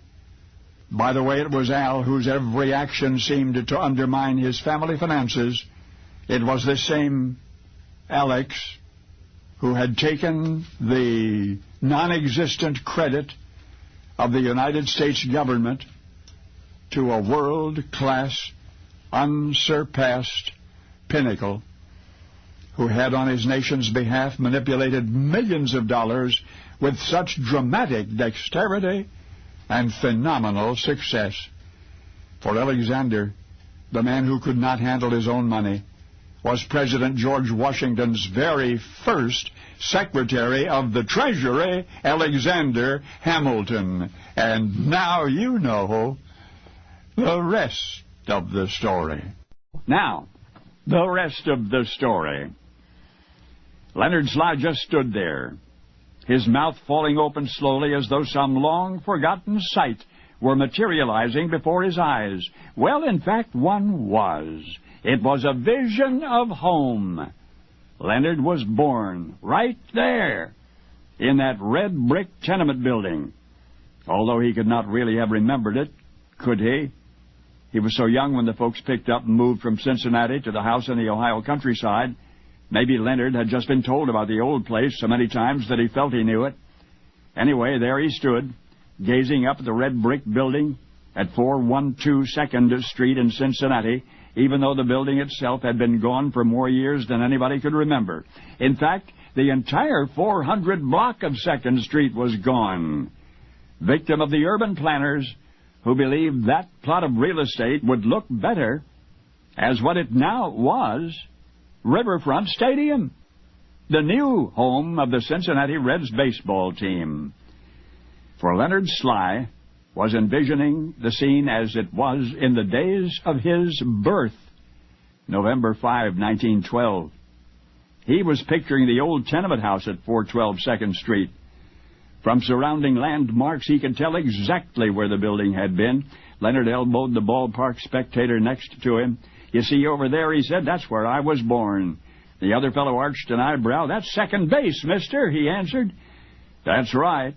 That's precisely where it was, where second base is right now." And more memories flooded forth. There's old Andy Sly, Leonard's dad, works down at the United States Shoe Company, 412 2nd Street. That was near the plant, so the family sank roots there. But the roots never took hold. The shoe company job proved impossibly dreary for a man like Andy, a fellow with adventure inside him, clawing to get out. So the next house was a houseboat on the Ohio River, 3 rooms, 12 foot by 50. The boat had a sail made from a half dozen of Matty Sly's best bed sheets. First day out, a storm ripped the makeshift sail to shreds. Let me interrupt Leonard's reverie right here, because I want you to hear what happened 2 weeks later. Somebody overheard, and somebody remembered what Leonard had said about his birthplace being out there on the riverfront field at second base. Well, you know what the Reds organization did. They sent Leonard second base. The bag itself. And that's all that's left of the early past of Leonard Sly. The far point on a dusty diamond in Cincinnati, where grown men play a kid's game. But I thought you'd like to see it for yourself, along with Leonard, across the decades and through misty eyes. Not a bad thing to show your grandchildren, Leonard said over 30 years ago, after visiting Riverfront Stadium. That is where Grandpa was born. Not, as one might imagine, on a cattle ranch somewhere in the American Southwest, but in an urban tenement transformed into a big league field of dreams. Oh, yes, you know Leonard Sly. the baseball fan for whom second base was home. You know him as cowboy singer-actor Roy Rogers. Only now you know the rest of the story. Now, the rest of the story. I don't know what it's like now, but 100 years ago, the village of Voss, Norway, was absolute picture postcard Scandinavia. Quaint houses beside a glittering lake against a backdrop of greenish-blue mountains. In fact, it's difficult to imagine any resident of such a peaceful and picturesque community wanting to be anywhere on Earth but there. But you'd be surprised to hear the number of people who've emerged from that idyllic setting to become prominent Norwegian Americans. For example, Voss gave us a North Dakota governor, and a Minnesota governor, and a senator, and a Chicago newspaper founder, and a member of Wisconsin's Supreme Court. Now, Lars was a native of Voss, Norway, and he too wanted fame for his name. And though things didn't turn out quite as he'd planned, his wish ultimately came true. Lars was a manufacturer of stool chairs and carryules, cleverly designed two-wheeled horse-drawn buggies, which were less expensive and easier to maintain than the conventional kind. He had taken over his father's machining works in 1882 and soon had become a respected figure in his community. Now, because the town of Voss was considered somewhat of a health spa, it attracted many wealthy visitors from far and wide. And when Kaiser Wilhelm of Germany came for a stay, he noticed one of Lars' buggies. In fact, he was so impressed that he ordered a whole stable full of them for his estates. And the effect of his prestigious patronage on Lars' business was astounding. Suddenly everyone wanted one. But Lars was not content with his newfound success. If he could only sell his buggies in America, he thought, then surely his name would be remembered forever in the annals of transportation innovation. Then one day he picked up a newspaper and read about the upcoming World's Fair in Chicago. One of his carriages had already won a prize at the Great Liverpool Fair in England. Why not similar honors in the United States? So Lars, with stars in his eyes, planned to build the most beautiful and most practical carriage anyone had ever seen. And with the courage and confidence which characterized his Viking ancestors, Lars set out for the New World. And you know, he never did come home. October 1893, his carriage not only won a prize, but the grand prize at the World's Fair. Well, certain that this was the start of something big, Lars sent for his wife and his 3 children. In time, he assured them he would become a prosperous transportation tycoon, and his name would live forever. And Lars' family did come to America, but a new era of transportation was something he had not counted on. That's right. The hopeful buggy manufacturer got run over, you might say, by something called the horseless carriage. So he would have to wait a generation for his name to win fame. And then and forever after, his last name would be remembered because of his son. You see, Lars was Lars Rockney. And his son became the Rock of Notre Dame, the incomparable coach whose leadership brought college football from incidental to monumental. Newt Rockney. Only now, you know the rest of the story. Now, the rest of the story. Little Dory Kappelhoff was born to dance. Her talent was apparent by the time she entered kindergarten. Through grammar school, she took dancing lessons and performed in public. All kinds of dancing came easy to Dory. Tap and modern acrobatic and ballet, everything. And still in those days, even the most gifted dancers needed partners. So Dory got herself a partner, a 12-year-old boy named Jerry Doherty from her dancing school. That is how the team of Doherty and Kappelhoff came to be and came to become an instant success in their hometown Cincinnati. They pleased every audience. They won every contest. In fact, the $500 first prize money from one city competition financed a trip to Hollywood. Their visit was intended to last only a month, but the response to Doherty and Kappelhoff was so positive, that they and their families decided to stay. They'd return to Cincinnati briefly to settle affairs, to say their goodbyes, but then Hollywood, permanently. Dory was just barely a teenager at the time. And then came the night of October 13, 1937, Friday the 13th. Dory and her mother had planned to leave for the West Coast the following morning, but that night Dory and 3 young friends went for a car ride. It was a cold, rainy night, so the car windows were closed tightly. The radio was going full blast. Crossing the railroad tracks, none of the youngsters heard the locomotive coming, nor did they see its light until it was too late. In the crash, both in the front seat were thrown through the windshield. Dory crawled from the back seat onto the pavement, tried to stand but could not. Still in shock, she reached down to feel her right leg, discovered that she was bleeding, and then she felt the jagged, protruding bones, and everything went black. Dory's first waking thoughts in the hospital were concern for her dancing. The doctors didn't tell her right away that her leg had been shattered, that she may never walk again, much less dance. There was intricate surgery on that leg, followed by months in a wheelchair. A premature attempt at dancing broke Dory's leg. Now the girl would have to spend at least another year in a heavy cast and on crutches if the bones were ever to heal. And so, one Friday the 13th, died the dance team of Doherty and Kappelhoff. Talented young Jerry Doherty never did find another suitable partner. Instead, he finished high school and became a milkman. As for Dory, therapy was prescribed for her to help her endure the agonizing months of inactivity. The therapy in which she had no real interest at first. Singing lessons. Singing. You see, on the Hollywood Walk of Fame, one star shines as brightly as any. That of a girl named Dory Kappelhoff, whose remarkable singing opened all of the doors. Radio, recordings, movies, television. She became the epitome of American womanhood. Doris Day.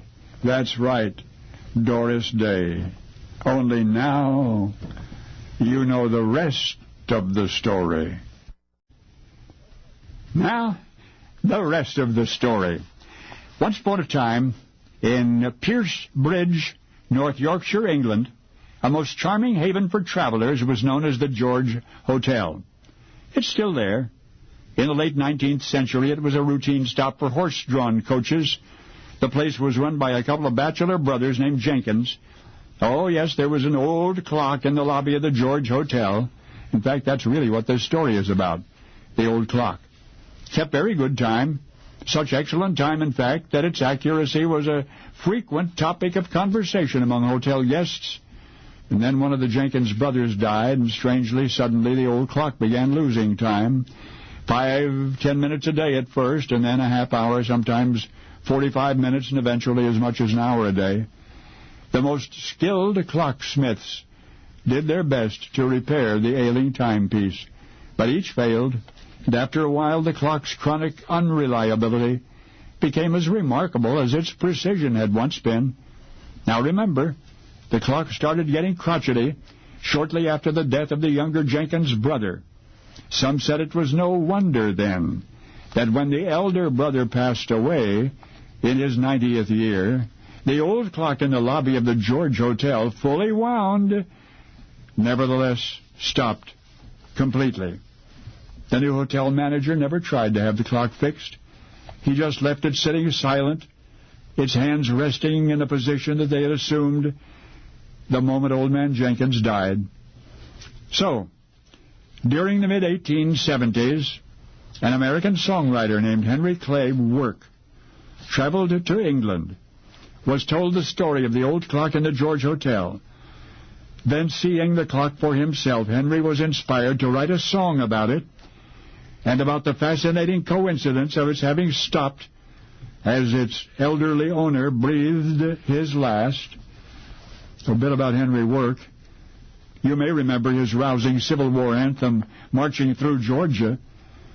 Around the time of his trip to England, that was Henry's most popular tune. But now he wanted to write a song about this old clock, and it was that song that became the success of his lifetime. Sold almost 1 million copies of sheet music. And the most appealing part of it was how he wrote the lyrics. Henry pretended that he was Old Man Jenkins' grandchild, recalling the clock which ran for 90 years and then stopped forever. And although you may never have heard that song, you know so very well a particular phrase in it, a phrase used therein for the first time anywhere. You see, before that song came along, such tall, standing, long-cased clocks were called pendulum clocks, or pendulum clocks, or coffin clocks. But it was Henry Work who wrote, quote, "My grandfather's clock was too tall for the shelf, so it stood 90 years on the floor.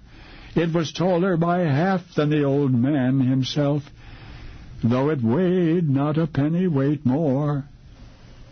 So yes, I do mean to say that although prior to that song long case clocks were referred to by a variety of names, because of Henry's verse, we have ever since called them grandfather's clocks.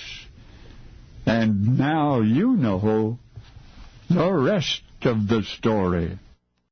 Hello, Americans. I'm Paul Harvey, Jr.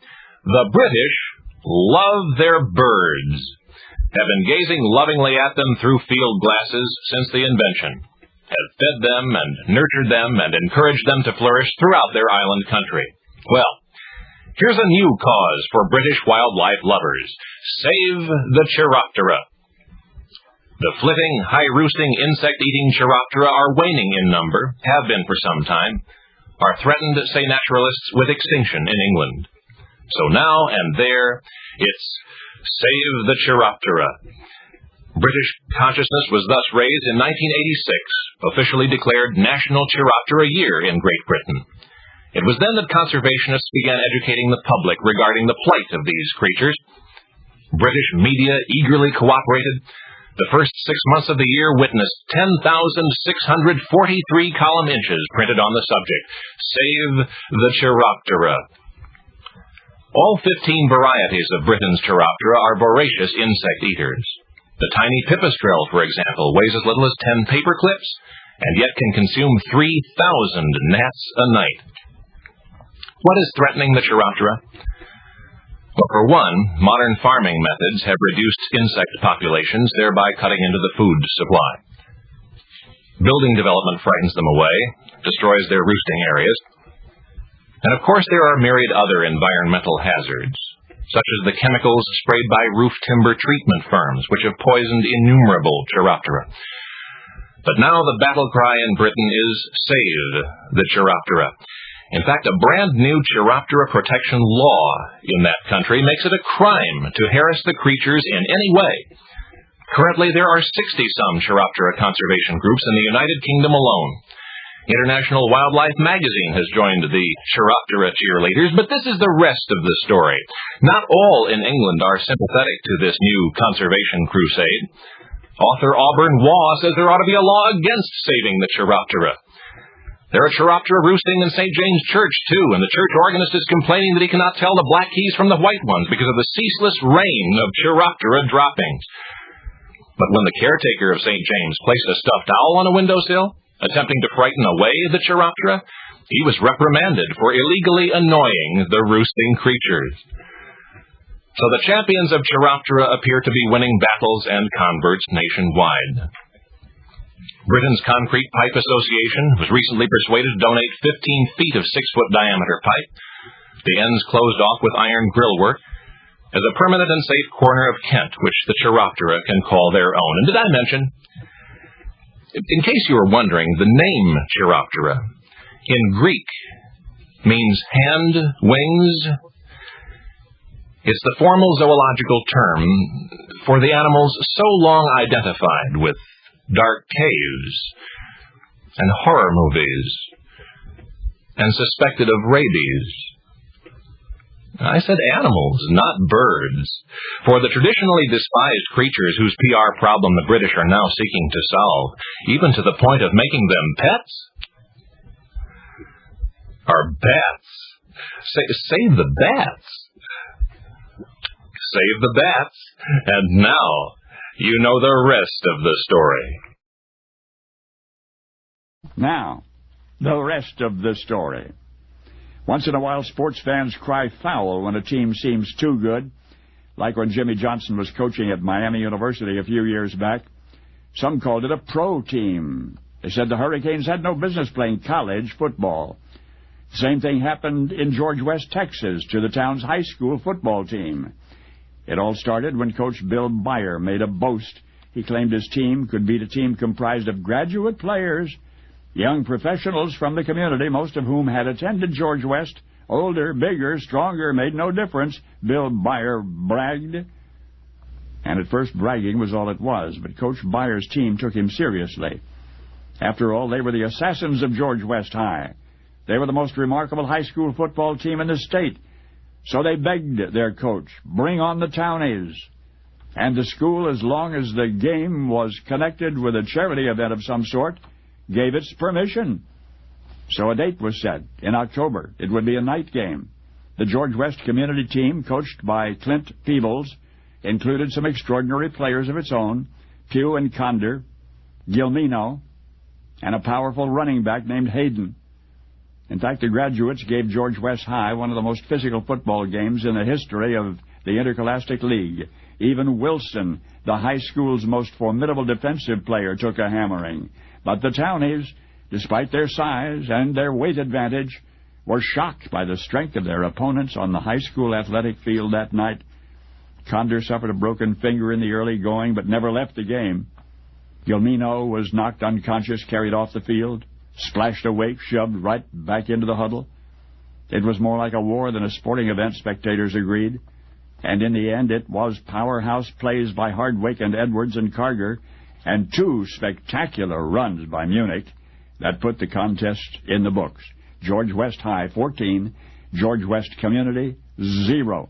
A unique entry in the annals of the Interscholastic League, and the only game either team was ever to play. For so battered and bruised were the members of both teams that parents protested and a rematch was absolutely prohibited. But once upon a bone-crushing struggle in the dirt, there collided a collection of irresistible forces and immovable objects, names like Lillian Pugh and Blanche Conder, Margie Gilmino, and Vicki Hayden and Marjorie Wilson and Ruby Hardwick and Evelyn Edwards and Annie Carger and Elsie Munich. The George West High School and George West Community girls football teams, the very first girls football teams in the entire state of Texas, who clashed in a solitary, dramatic, dead-earnest athletic contest in October of 1939. As opportunities continue to multiply for women in sports, traditionally sports reserved for men, the groundbreakers are gradually forgotten. But from now on, whenever the athletic accomplishments of women are exalted, you will remember the townies team, comprised of store clerks and hairdressers and waitresses, versus the assassins of George West High, because now you know the rest of the story. Now, the rest of the story. Did you hear the one about the traveling salesman? I mean a real-life traveling salesman. Name was John Gates. He had a product nobody wanted. He'd been told to go west, young man, and yet folks out west a century ago were particularly disinterested in what John was selling. So there was John Gates, an Illinois boy stranded in San Antonio, Texas, a traveling failure, near broke, brooding over coffee in a restaurant just off the town square. The square was called Military Plaza. John could see it clearly from the restaurant window. There was a medicine show going on out there. A Dr. J.L. Lighthall, who professed to cure everything from toothaches to typhoid, a oil peddler, you know the kind. But my, how he peddled that snake oil. First of all, he'd arrived in the plaza, announced by a trumpeted fanfare and riding on a gilded chariot. and then mounting a portable wooden stage, the flamboyant faker in the pink frock coat and the white beaver hat presented his warm-up acts, singing and dancing entertainers, and finally, when the crowd in the plaza was rollicking and ready, Dr. Lighthall began his high-powered sales pitch, and by then his audience would have bought anything from him, which they proved by doing so. It was a wondrous sight, and salesman John Gates observed carefully from his restaurant window.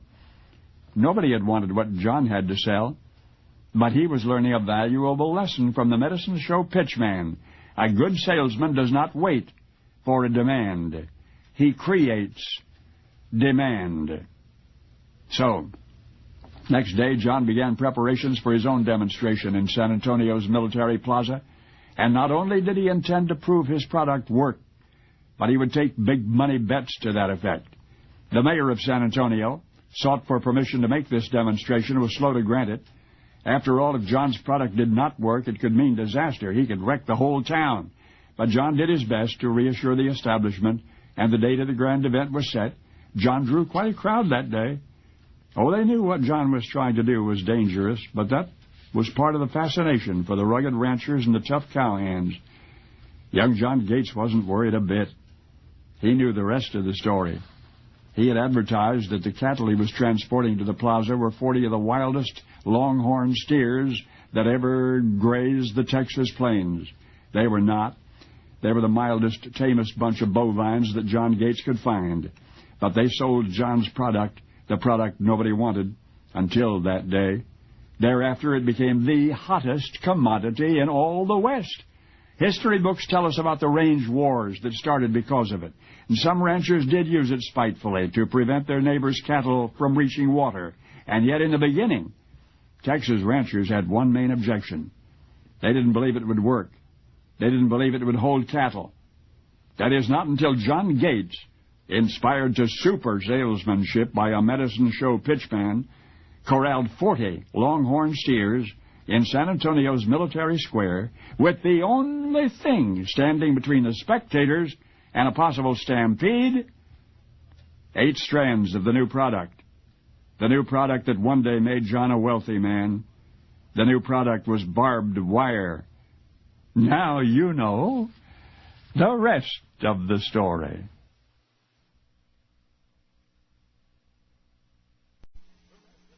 Now, the rest of the story. In the mid-1990s, about 3,500 migrating geese set down for a night's rest in a southwestern Montana lake. This happens in migration routes everywhere, of course, but this was different. Tonight, the ancient instincts that guide those long, weary journeys failed, because the following sunrise revealed that all 342 of those beautiful snow geese, they were dead, all of them. You see, this was no ordinary lake. Standing there outside the city of Butte Silver Bow on the western slope of the Great Divide, you'd think you were on planet Mars or something. It's a desolate, rocky, foreboding landscape. And right in the middle of it is this... is what New York writer Guy Gugliotta once called the Black Lagoon. Berkeley Pit Lake, a rock-rimmed mile by a half mile of pure poison, toxic minerals and green slime. In fact, the Black Lagoon is dirty red, smooth as glass, reflecting Montana's big sky, but pure poison. No fish, of course, nor plants, nor insects, nothing sticking out of or venturing into that devil's swimming hole. So, how did it happen, this Berkeley Pit Lake? Well, it's a remnant of Montana's early mining history. It was once a copper mine, ran more than 100 years. Then in 1982, they stopped open pit mining in those parts and left a gouge in the rock 4,000 feet deep. Naturally, when they dismantled the groundwater ejector pumps, the hole started filling up, until it held 37 billion gallons of, literally, acid. If you fall in and accidentally ingest a little, they say it'll burn your eyes and your skin, and then it'll do you in. However, This American Dead Sea is not entirely dead. No, I wouldn't have believed it either, but not long after those hundreds of migrating geese were killed, researchers at Montana Tech got hold of a specimen, a sample of awful-looking goo from Berkeley Pit Lake, and they cultured it, and what do you know? It's alive! It's teeming with mean, ugly little creatures, 100+ kinds of algae and fungi and bacteria. And what makes those microbes remarkable, obviously, is that they have found a way not merely to survive, but to thrive in one of the least hospitable environments on planet Earth. And scientists are now speculating that many, if not most, of those little monsters exist only there. But there's more. The researchers trying to figure out how those microorganisms defend themselves against the poisons in the pit had discovered dozens of brand new compounds produced by the microbes. And one of them, for instance, attacks human pulmonary tumors. That's lung cancer. And another attacks ovarian cancer cells. And the discoveries have only begun. So if someday a family of brilliantly successful cancer drugs has emerged thus, well, you'll remember that once upon a time from a dead sea gushed a fountain of life, because you will have known the rest of the story. Now, the rest of the story. Jim Otis wanted to be struck by lightning. Oh, yes, he knew what it meant. That's how Jim wanted to die. The very thought of such a glorious demise was exhilarating. He wanted to be struck by lightning. Psychiatrists probably have a word or more for whatever Jim's condition was. They might even disagree, but in the days before psychiatry, it might have been said that Jim Otis was just kind of touched in the head. His mind also suffered the brilliance which often accompanies imbalance. A lawyer and a publisher, he could hold an audience spellbound in person or in print. In 1760, Jim was Advocate General of the British Vice Admiralty Court in Boston, but he protested to the government's sweeping search and seizures, and he resigned. John Adams was in the courtroom that day, February 1761, when Jim Otis launched his 5-hour filibuster against British colonial policies. In Adams' notes, in Adams' own hand, in fact, he wrote, quote, "American independence was then and there born." He might have added, fathered by a madman.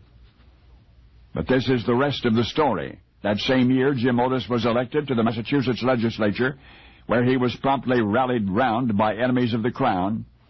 Ironically, Jim never wished independence from England, much less a revolution. He would rather be struck by lightning, literally. In fact, it's possible that Jim's ravings, erratic and contradictory as they were, followed by swoonings and impenetrable melancholy, were actually no more than manifestations of manic depression. But still, disgruntled colonists found comfort in his eloquent mania, especially when it was all directed against some British mischief or malfeasance. The only challenge to those who one day would take up arms against England was to keep unpredictable Jim Otis from embarrassing them with his insanity. Then one night in September of 1769, the problem took care of itself. Jim was always threatening physical violence against this public official or that one. After all, if he could not be struck by lightning, he would at least like to go down flailing at something. One such threat culminated in what began as a fistfight in a tavern with a British customs commissioner, wound up in a free-for-all in which Otis was severely wounded in the head. Now, in reality, the wound did not seem to exacerbate Jim's behavior. In fact, it appeared to improve it. Yet now, every time he rushed out and broke all the windows in the townhouse, or dashed into the path of a musket ball, or ranted on about how nice it would be to get killed by lightning, now at least the would-be revolutionaries could claim that it was the result of British brutality. Jim Otis lived to see the revolution that he had dreaded, and the birth of a nation that he had never sought to inspire. But he would later say, "I meant well, but I'm now convinced that I was mistaken. Cursed be the day I was born." And yet when they looked over the mountain to the promised land, it was on the shoulders of an eccentric named James Otis that our forefathers stood. By the way, May 23, 1783, Jim was leaning in a farmhouse doorway. He was watching a gathering storm when a bolt of lightning struck the chimney, followed a rafter to the door frame. The door casing split apart. Jim Otis fell down dead, just as he had planned. Only now you know the rest of the story. Now, the rest of the story. It was a warm summer evening. The beautiful ship, all white and gold, set sail for the open sea.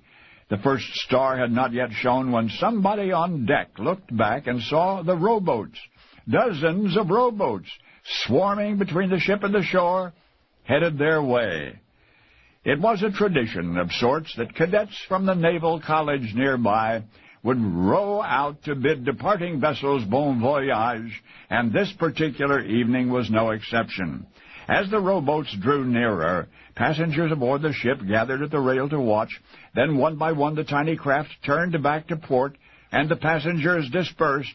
They had failed to realize that one rowboat remained, a rowboat with a solitary young cadet at the oars. Athletic, flaxen-haired, his piercing blue eyes searched the ship's deck until they beheld a young girl.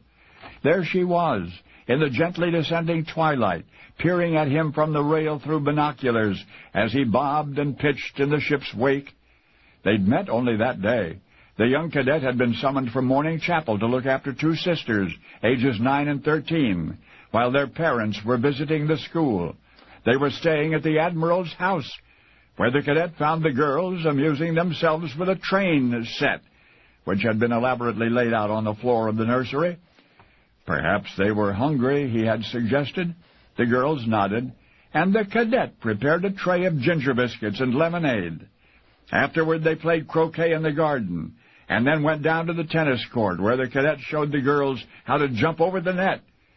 And all the while, the older sister, the 13-year-old, never took her eyes off that handsome young man. Now it was evening. There they were, gazing intently at each other across the water for some reason neither completely understood.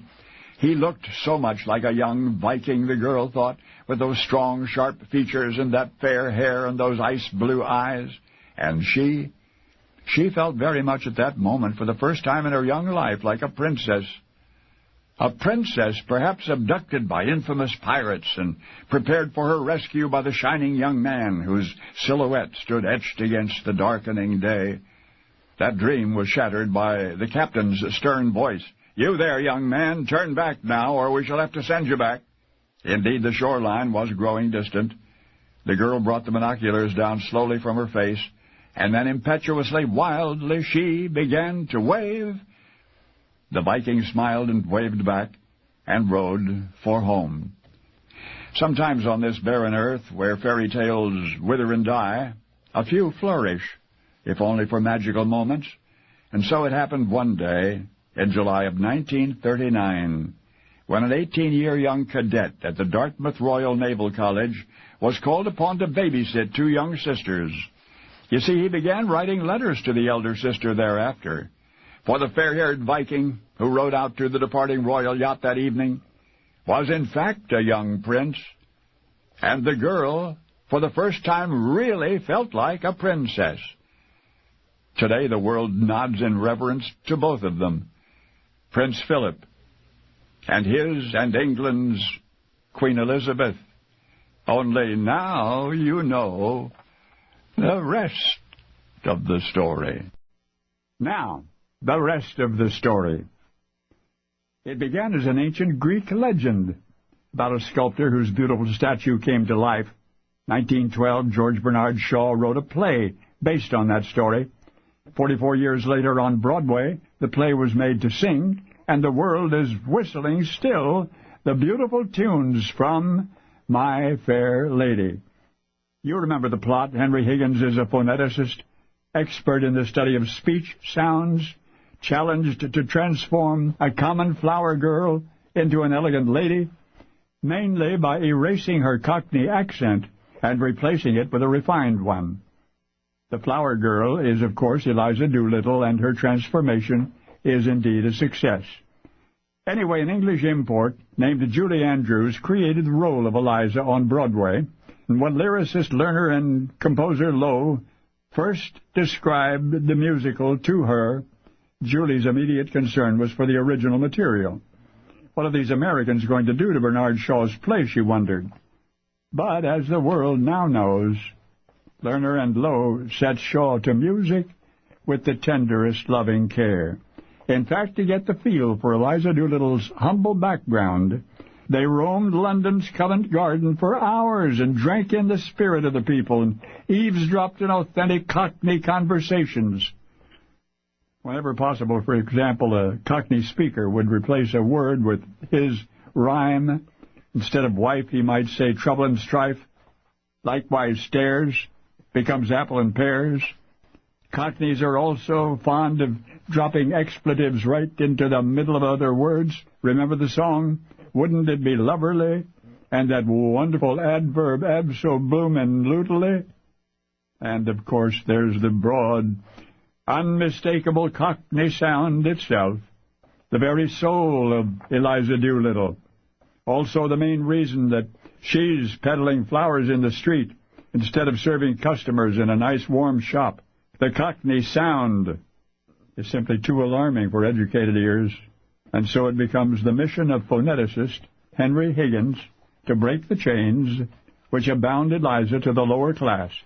Now, you may have heard that Julie Andrews was 18 when she took the role that made her a star, and whereas that was precisely the age Bernard Shaw had intended Eliza to be, it was the first time an 18-year-old had ever played Eliza. So it seemed to a great many that Julie Andrews was indeed born for that role, and critics agreed. She was captivating as the bewildered young gutter snipe from London's East End, and this, it may be, neither they nor you know. On stage, Eliza was laboriously transformed from a flower girl into a fair lady by an expert in the field of phonetics, but off stage, in real life, the same thing was happening to fledgling actress Julie Andrews in reverse. In reverse, you see, her own English accent was refined, became impeccable, and consequently she hadn't the slightest idea how to speak with a Cockney accent. So the director employed a phoneticist to teach her, a real professor of phonetics. He was an American. Only now you know the rest of the story. Now, the rest of the story. Mike Smallwood, an electronics engineer, employed by an Everett, Washington manufacturing firm. He had a wife, Margot, and a small son. It was a good life, but somehow not quite good enough. Not quite pleasant or simple or wholesome or meaningful enough. So Mike Smallwood cast his eyes toward the horizon, toward a greener pasture.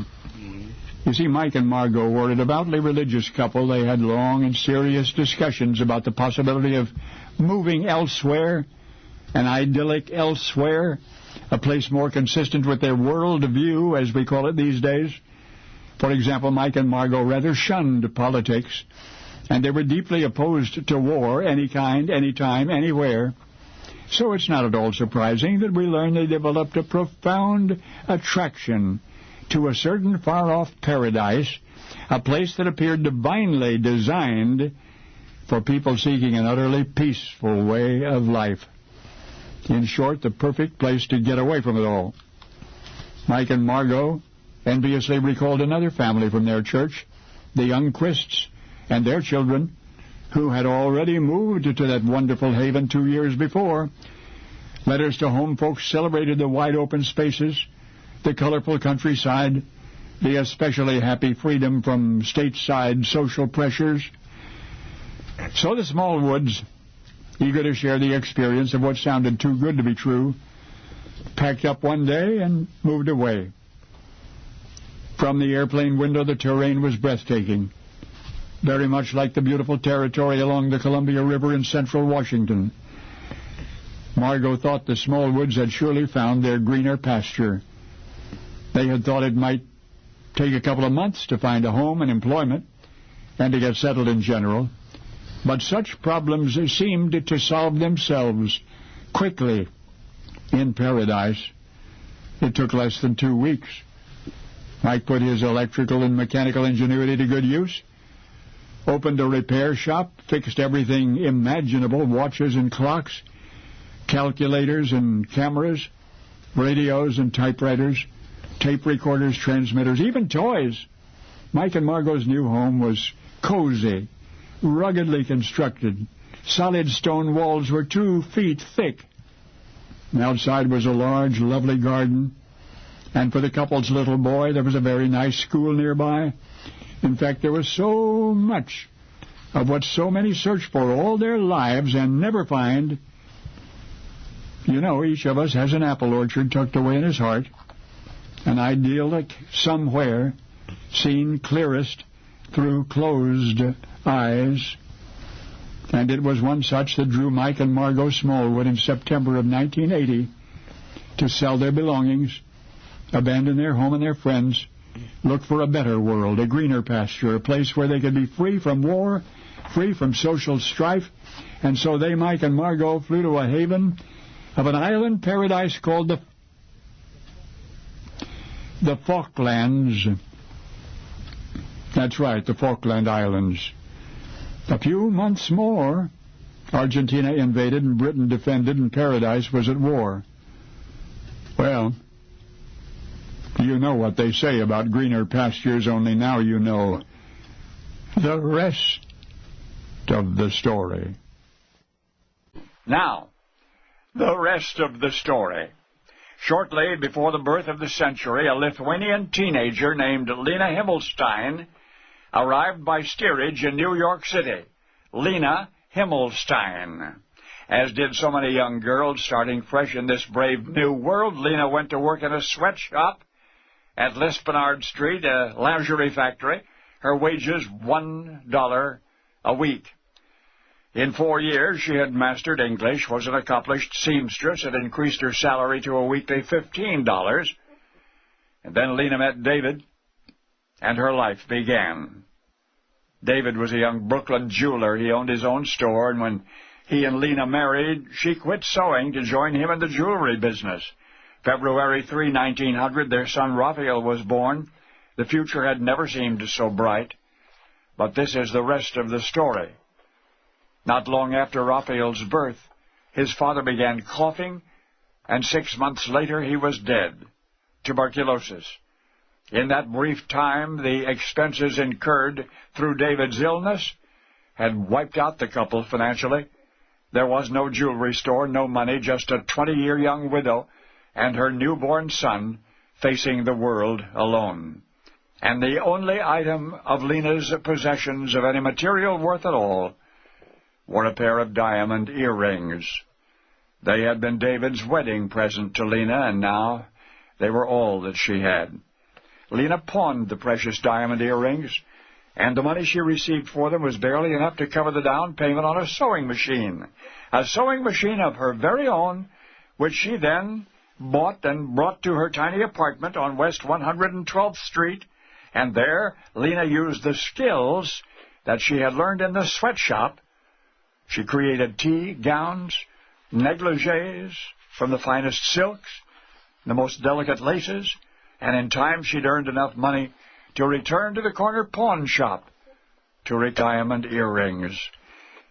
What happened from then on is well known in the fashion industry, about how the young woman who was expecting a baby came to Lena requesting what became one of the first maternity outfits anywhere, and about how Lena, confronted with the challenge of opening her first bank account, nervously wrote her first name, not L-E-N-A, but mistakenly she wrote L-A-N-E. And she was too timid to correct the error. So the pseudonym stood, as it stands to this day, representing the biggest special-sized clothing business in the nation. with stores in every major market. But now you know how it all began, as a story of a love found and lost, and that special gift, the diamond earrings, the little treasure from which the fortune grew, the wedding present to his wife from David Bryant. Of course you would recognize Bryant's bride Lena as Lane Bryant. Only now you know the rest of the story. Now, the rest of the story. In the summer of 1609, Jamestown Colony was struggling for survival, and so from Plymouth, England, was dispatched a fleet of ships to the rescue. They bore supplies and additional colonists, 9 vessels in all. The flagship of the fleet was the Sea Venture. A transatlantic voyage took many weeks in those times, and for many weeks all was quiet. But then, one Monday late in July, a hurricane struck. The fleet, which had been sailing in tight formation, was suddenly widely scattered. Now the magnificent flagship Sea Venture was alone in a swirling ocean cauldron, cowering beneath a glowering sky. Aboard the Sea Venture was Colonial Secretary-elect William Strachey. It is his descriptions of the days that followed that comprise one of the most vivid and one of the most terrifying accounts in all maritime history. Strachey called it a hell of darkness that descended upon them. He told of the relentless roaring winds that stirred the seas and pounded their vessel.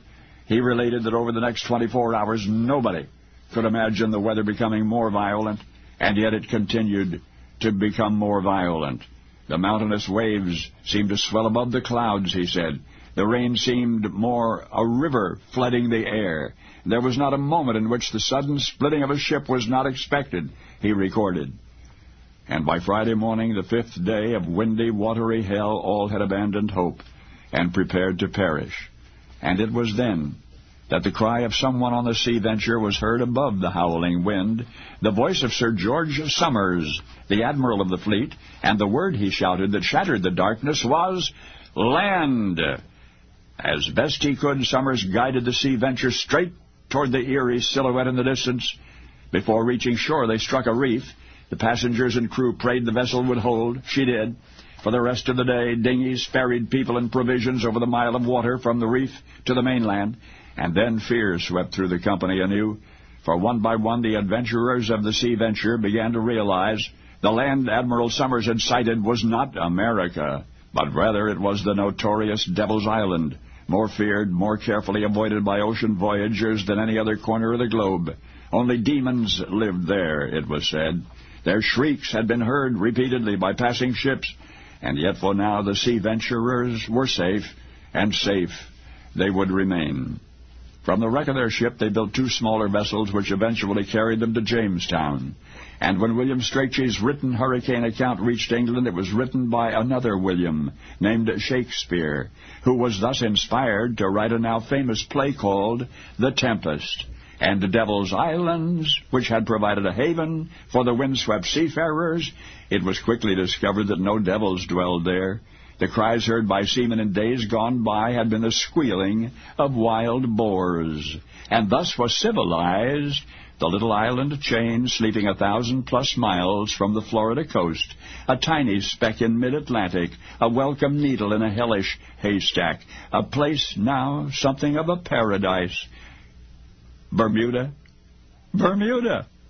Now you know the rest of the story. Sir Charles Bunbury was horse crazy. I mean, he loved horses. Loved racing horses. He was married to one of the most beautiful women in England, but she ran off with another man, protesting that Sir Charles cared more for his horses than for her. And it must have been true, for Sir Charles never remarried. He devoted the rest of his life wholeheartedly to horse racing. And if there was anyone in the world who loved horses more passionately than Sir Charles, it was his friend Edward. Edward would drop anything, go anywhere for the privilege of seeing a handsome new horse or watching horses compete on a racetrack. What you're about to hear happened in the year 1799 on a splendid sprawling estate called the Oaks. Fashionable and full of fun, horse lover Edward rented the Oaks country house each year for his famous Epsom Week parties. Now, actually, parties could be considered euphemistic in this context, for Edward kept his servants and his chefs on duty around the clock to accommodate the slightest whim of his week-long guests. There was dancing and gaming and cockfighting in the drawing room, mind you, but mostly there was horse racing. Each and every afternoon all through the week, there would be heat racing, 4 to 6 miles a race, primarily using older horses. And, of course, as Edward presided over the festivities, not far from his side was his friend and fellow horse lover, Sir Charles. But then one evening, while celebrating the triumph of one of Edward's horses, the two men started talking, and they came up with the idea of a mile-long race for 3-year-old colts and fillies, an ideal race to be run the following year at Epsom Downs. There had been a recent trend toward shorter races called dashes, and such a race as Edward and Sir Charles conceived had a very good sound to it. The problem was that neither could remember whose idea it was first. Neither man could recall which of them had truly sparked this innovative idea. Somebody deserved the credit, but who of the two? Well, certainly from the perspective of 200 years hence, the relevance of that consideration seems insignificant. Yet to Edward and his friend Sir Charles Bunbury, it did matter. It mattered greatly who had godfathered this fledgling 1-mile race. In the first place, the event would be named for one of them. But how to decide which? Well, Charlie and Eddie did the only thing they could do under the circumstances. They flipped a coin. They couldn't decide whose idea it was in the first place. They couldn't decide after whom the race should be named, so they flipped a coin. And I can't tell you whether it landed heads or tails. All we know for sure is that Edward won the toss. And thus a 1-mile horse race, eventually extended to 1.5 miles, was to bear his name. And to this day it does indeed bear his name, as indeed does its American counterpart. It was nothing ponderous. It was simply the flip of a coin that made the difference. For had Sir Charles won the toss, we would call it the Kentucky Bunbury. But the man who won was Edward the 12th Earl of Derby, which most of us U.S. pronounce Derby. So now you know the origin of the Kentucky Derby and the rest of the story. Now, the rest of the story. June 1920, the Republican National Convention opened in Chicago. And by the 11th, everybody was fed up, ready to go home. Problem was there were too many presidential candidates. 13 main contenders, 16 less significant ones, and beyond those, practically everybody who crowded the old Chicago Coliseum had his own dark horse favorite. So, there were the politicians and the delegates suffocating in the heat and humidity, frustrated by a recent waiters' strike and mounting hotel bills and shortening tempers and too many choices. And that's why, on the evening of Friday the 11th, the kingmakers gathered to put an end to the wheel spinning. Their meeting place would be the Blackstone Hotel suite of Colonel George Harvey, number 40810, the so-called early American suite. Most elegant accommodations.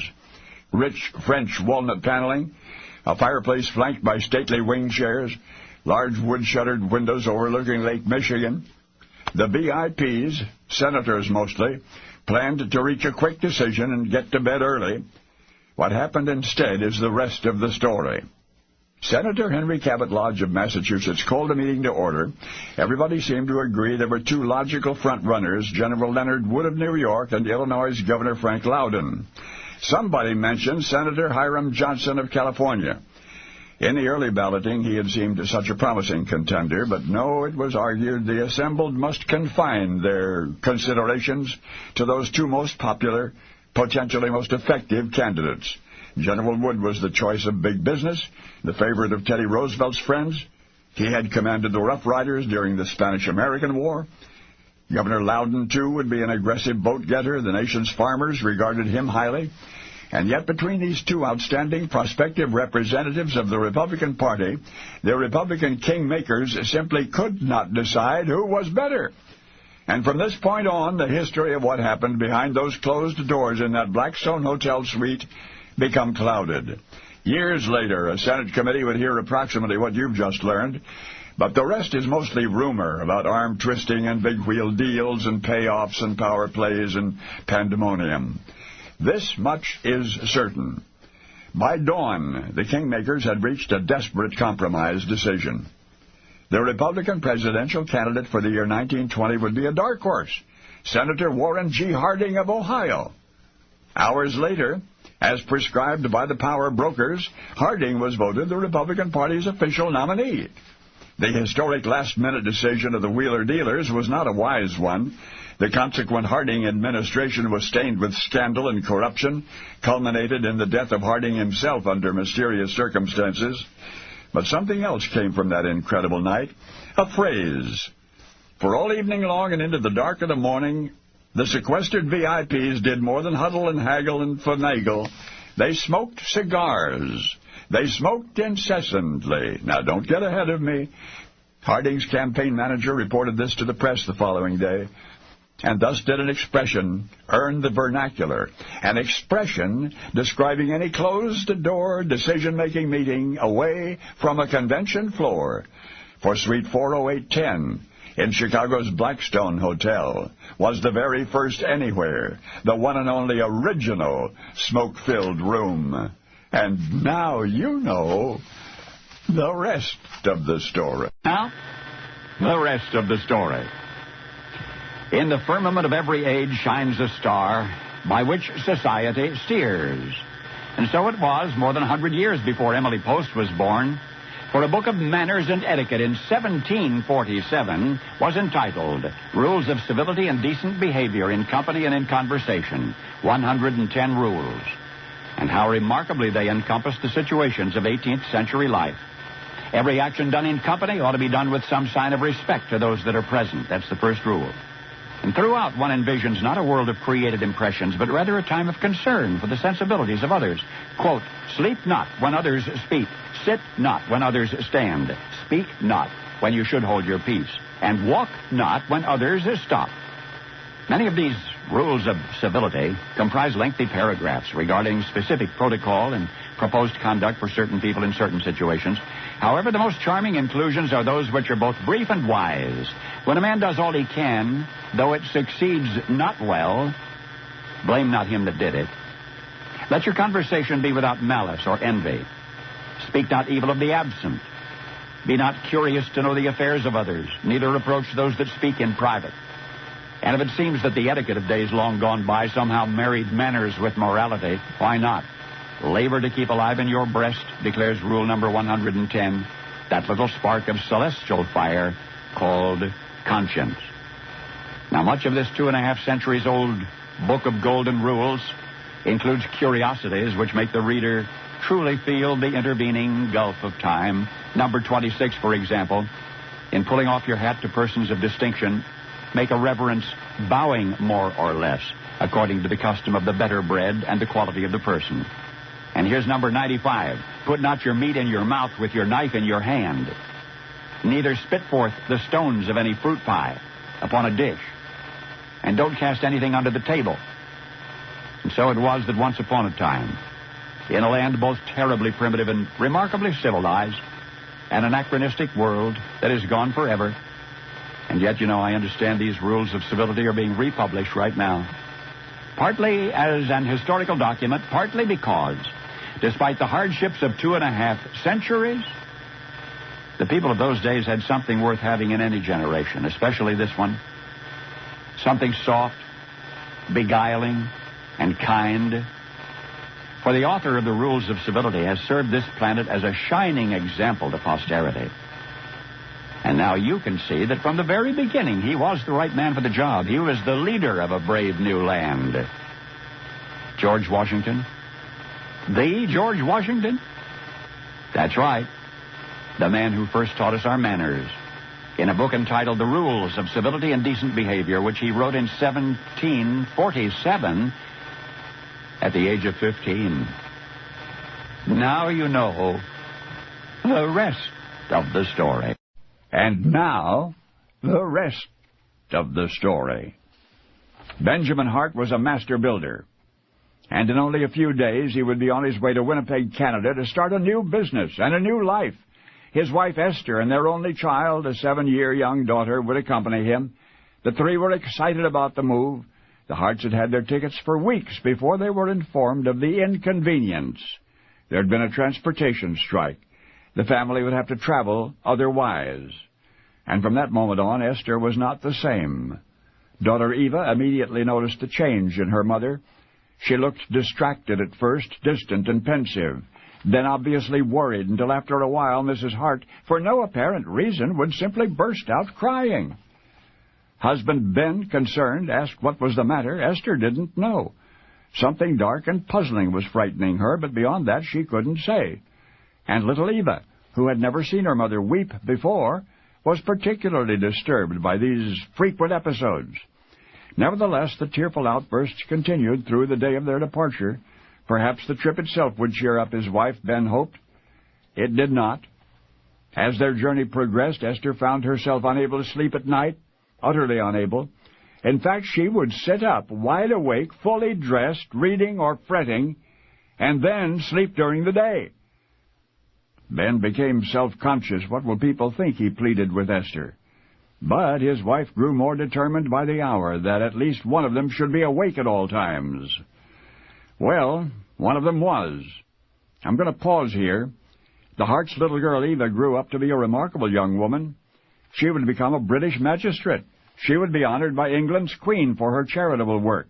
She would travel the world. And yet Eva Hart would be 75 years old before finally visiting Winnipeg, Canada, the place where she was supposed to have grown up from the age of 7. For you see, Eva and her parents never arrived there. They were detoured by an event unforeseen, except perhaps by Eva's mother. Her father, Ben, died on that journey.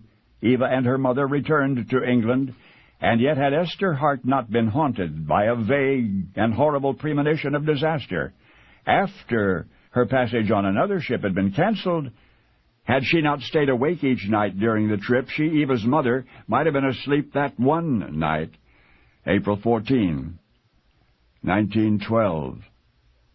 And she would not have felt the ever-so-slight bump when the iceberg contacted the opposite side of the ship, and would surely have been caught below decks.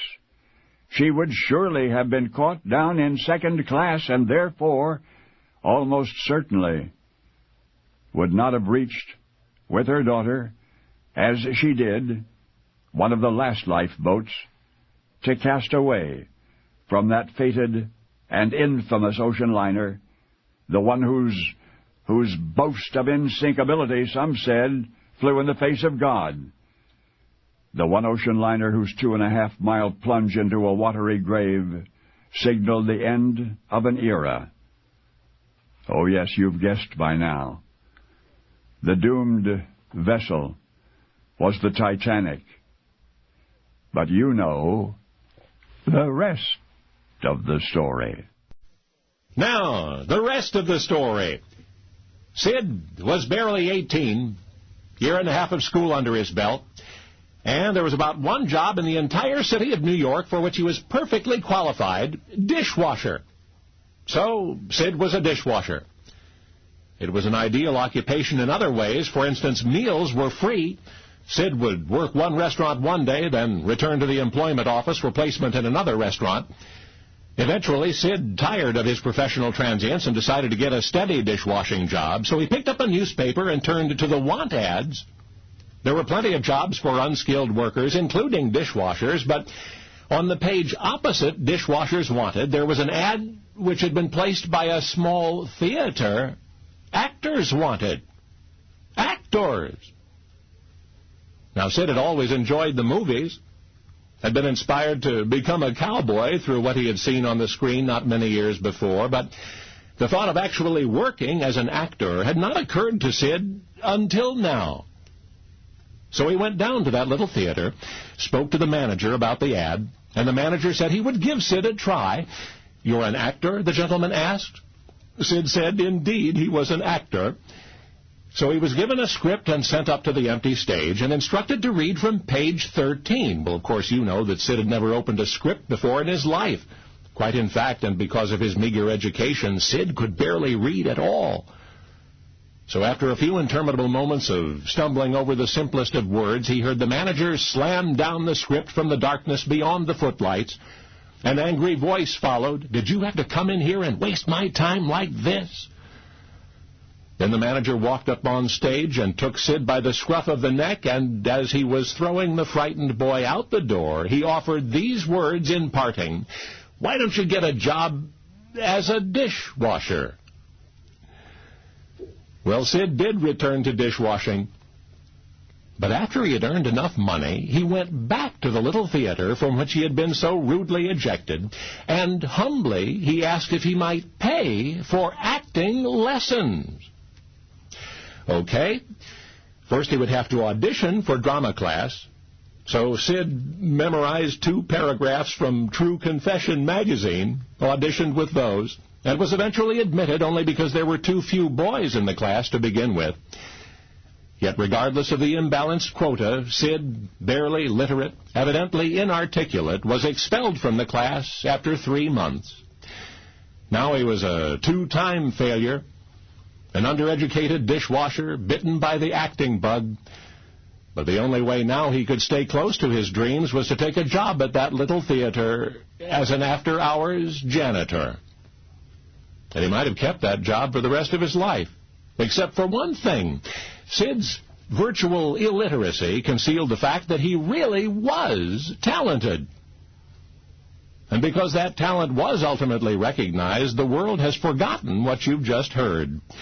Because Sid, the teenage boy qualified only to wash dishes, the unskilled laborer who just happened to notice a newspaper ad for the American Negro Theater, the inarticulate aspiring actor twice rejected by that company, he became Sidney Poitier, whom everyone would agree became one of America's most articulate actors. Only now you know the rest of the story. Now, the rest of the story. Cal was an animal lover. His house was virtually overrun with dogs and cats and canaries. And then one autumn, some of Cal's friends in Mississippi got together and sent him the main course for a Thanksgiving dinner.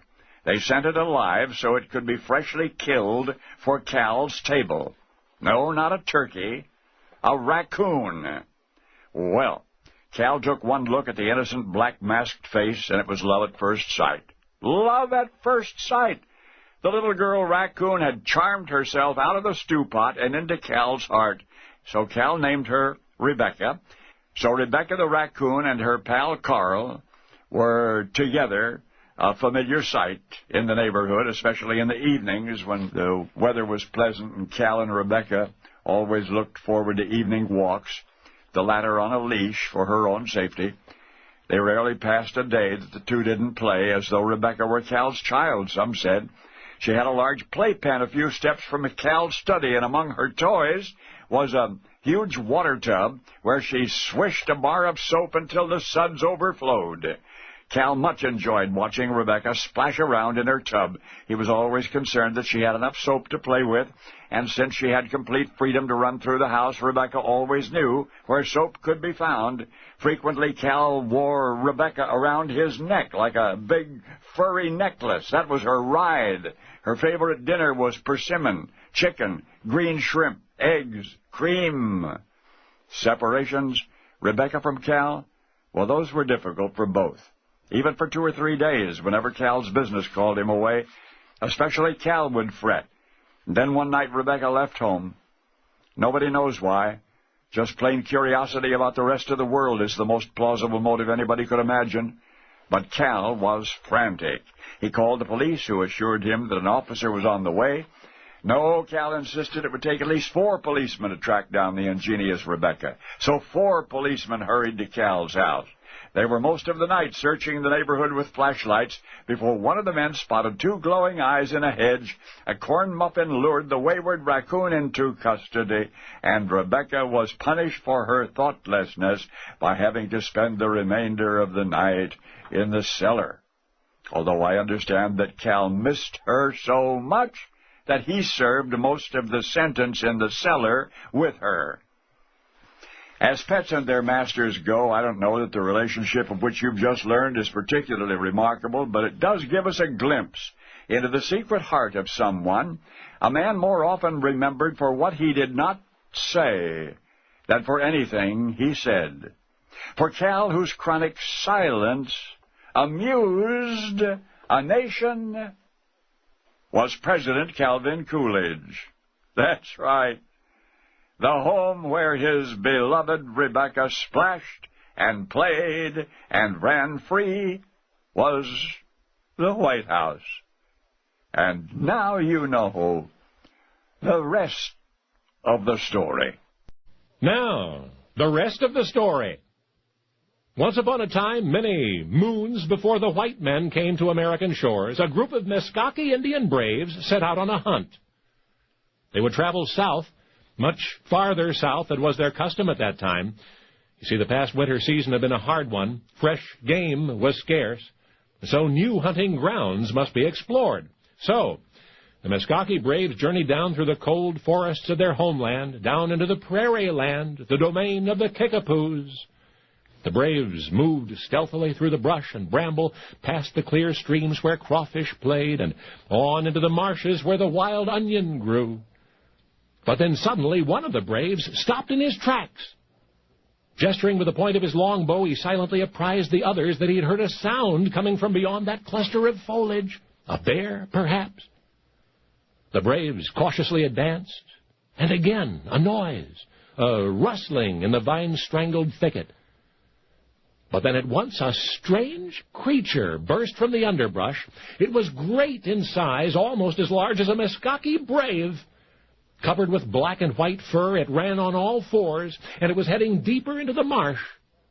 The braves pursued their quarry like the wind itself, deeper, deeper into the muddy prairie. An arrow flew and found its mark. The creature stumbled and fell. And when the braves rejoined at the sight, their mouths were open in awe. They had killed a giant skunk. Now, in the hand-me-down lore of the Meskwaki, the size of the skunk may have been enhanced over the generations it was retold. But in spirit, the skunk would have his revenge. Because forever after, in the land of his slaying, his scent would remain. And even still, that soggy prairie land is called the place of the skunk. As for the warlike Meskwaki tribe, their roots reach deep into American history. Misnamed Fox Indians by the early French explorers, their true name, Meskwaki, comes from Meshwakuhug, which means the Red Earth people. At one time, the Meskwaki were kings of all they surveyed, though today their numbers have diminished to 550. The story you heard a moment ago, the legend of the Great Skunk, is but a page from Meskwaki Indian lore. That it was often repeated by Kickapoo and Sauk tribespeople is little wonder. They all spoke the language of their parent nation, the Algonquin. Similarly, tribes for hundreds of miles around knew where to find the place of the skunk. It was the territory of terrible odor, the land of the bad smell, a reputation reinforced by the stinkweed and wild onion and wild garlic which grew there in abundance. And as I say, even today, we call that legendary prairie the place of the skunk, though it is a prairie no longer. Because the site at which Meskwaki hunters were said to have killed a giant skunk, the marshland which, according to lore, was doomed to stink forevermore. You know by its ancient name, place of the skunk, in the Meskwaki Indian dialect, of course, Chicago. Only now, you know the rest of the story. Now, the rest of the story. All through her wedding ceremony, Sadie knew she had forgotten something. After the ceremony, she remembered. She had not yet told her parents, or the boy to whom she was already engaged. Breaking her previous engagement was the easy part. Breaking the news to her parents was something else again, because Sadie knew that her mother and father would confront her with all the practical objections she did not want to hear. Ben was 33. Sadie was still a teenager. Ben was a traveling man. That would be difficult for a young, inexperienced bride. But Sadie was confident, and Ben had promised that she would accompany him wherever he went, and that she did. Sadie adapted quickly to Ben's traveling life, the hotels, the hard work, the late hours. During the first weeks, it was all a wonderful adventure. But as time went by, Sadie found herself contending with an unexpected adversary, jealousy. Because in each city, Sadie would answer the hotel room phone to hear a soft female voice asking for her husband. Invariably, it was one of Ben's old girlfriends who had heard that he was in town, but who had not yet heard that he was married.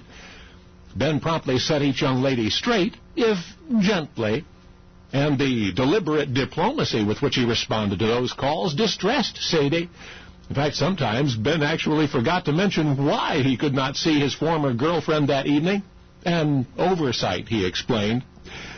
But what really bothered Sadie was that handsome Ben had had so many girlfriends. Ben assured her that his past was past, that Sadie was now the only lady in his life, and Sadie knew that was true.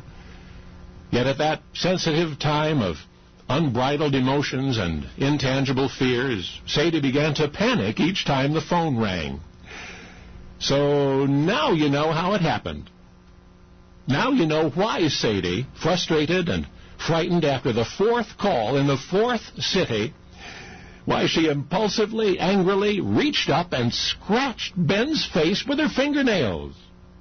Almost at that instant, Sadie knew it was a childish thing to do, but somehow that petulant, impulsive gesture put everything in perspective. Embarrassed by her insecurity and the silly way she had expressed it, Sadie grew up a little, and newlywed love grew into lasting love, lasting 48 years. Looking back on that all-but-forgotten episode, it is difficult to imagine any otherwise significance for Sadie or Ben, much less for the rest of us, except that Ben's traveling profession was the vaudeville stage.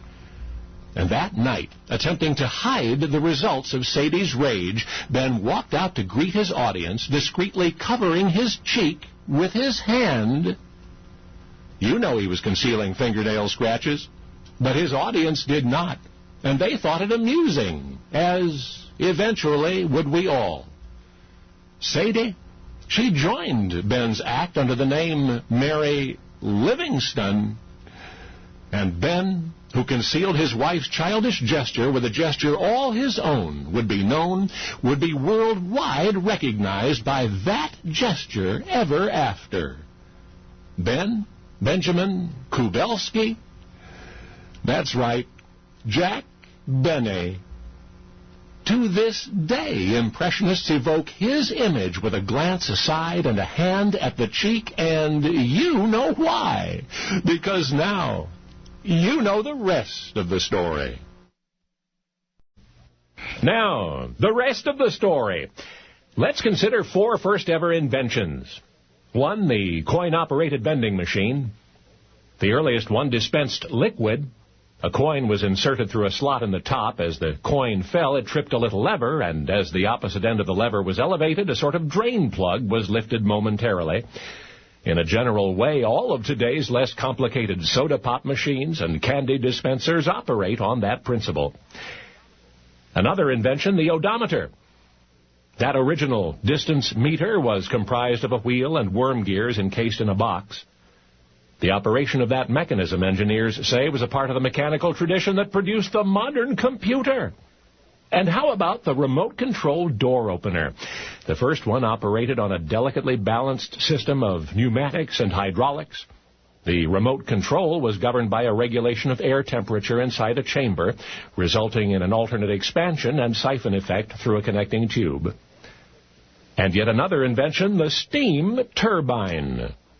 The first ever was a hollow sphere rotated by steam escaping through a pair of jets.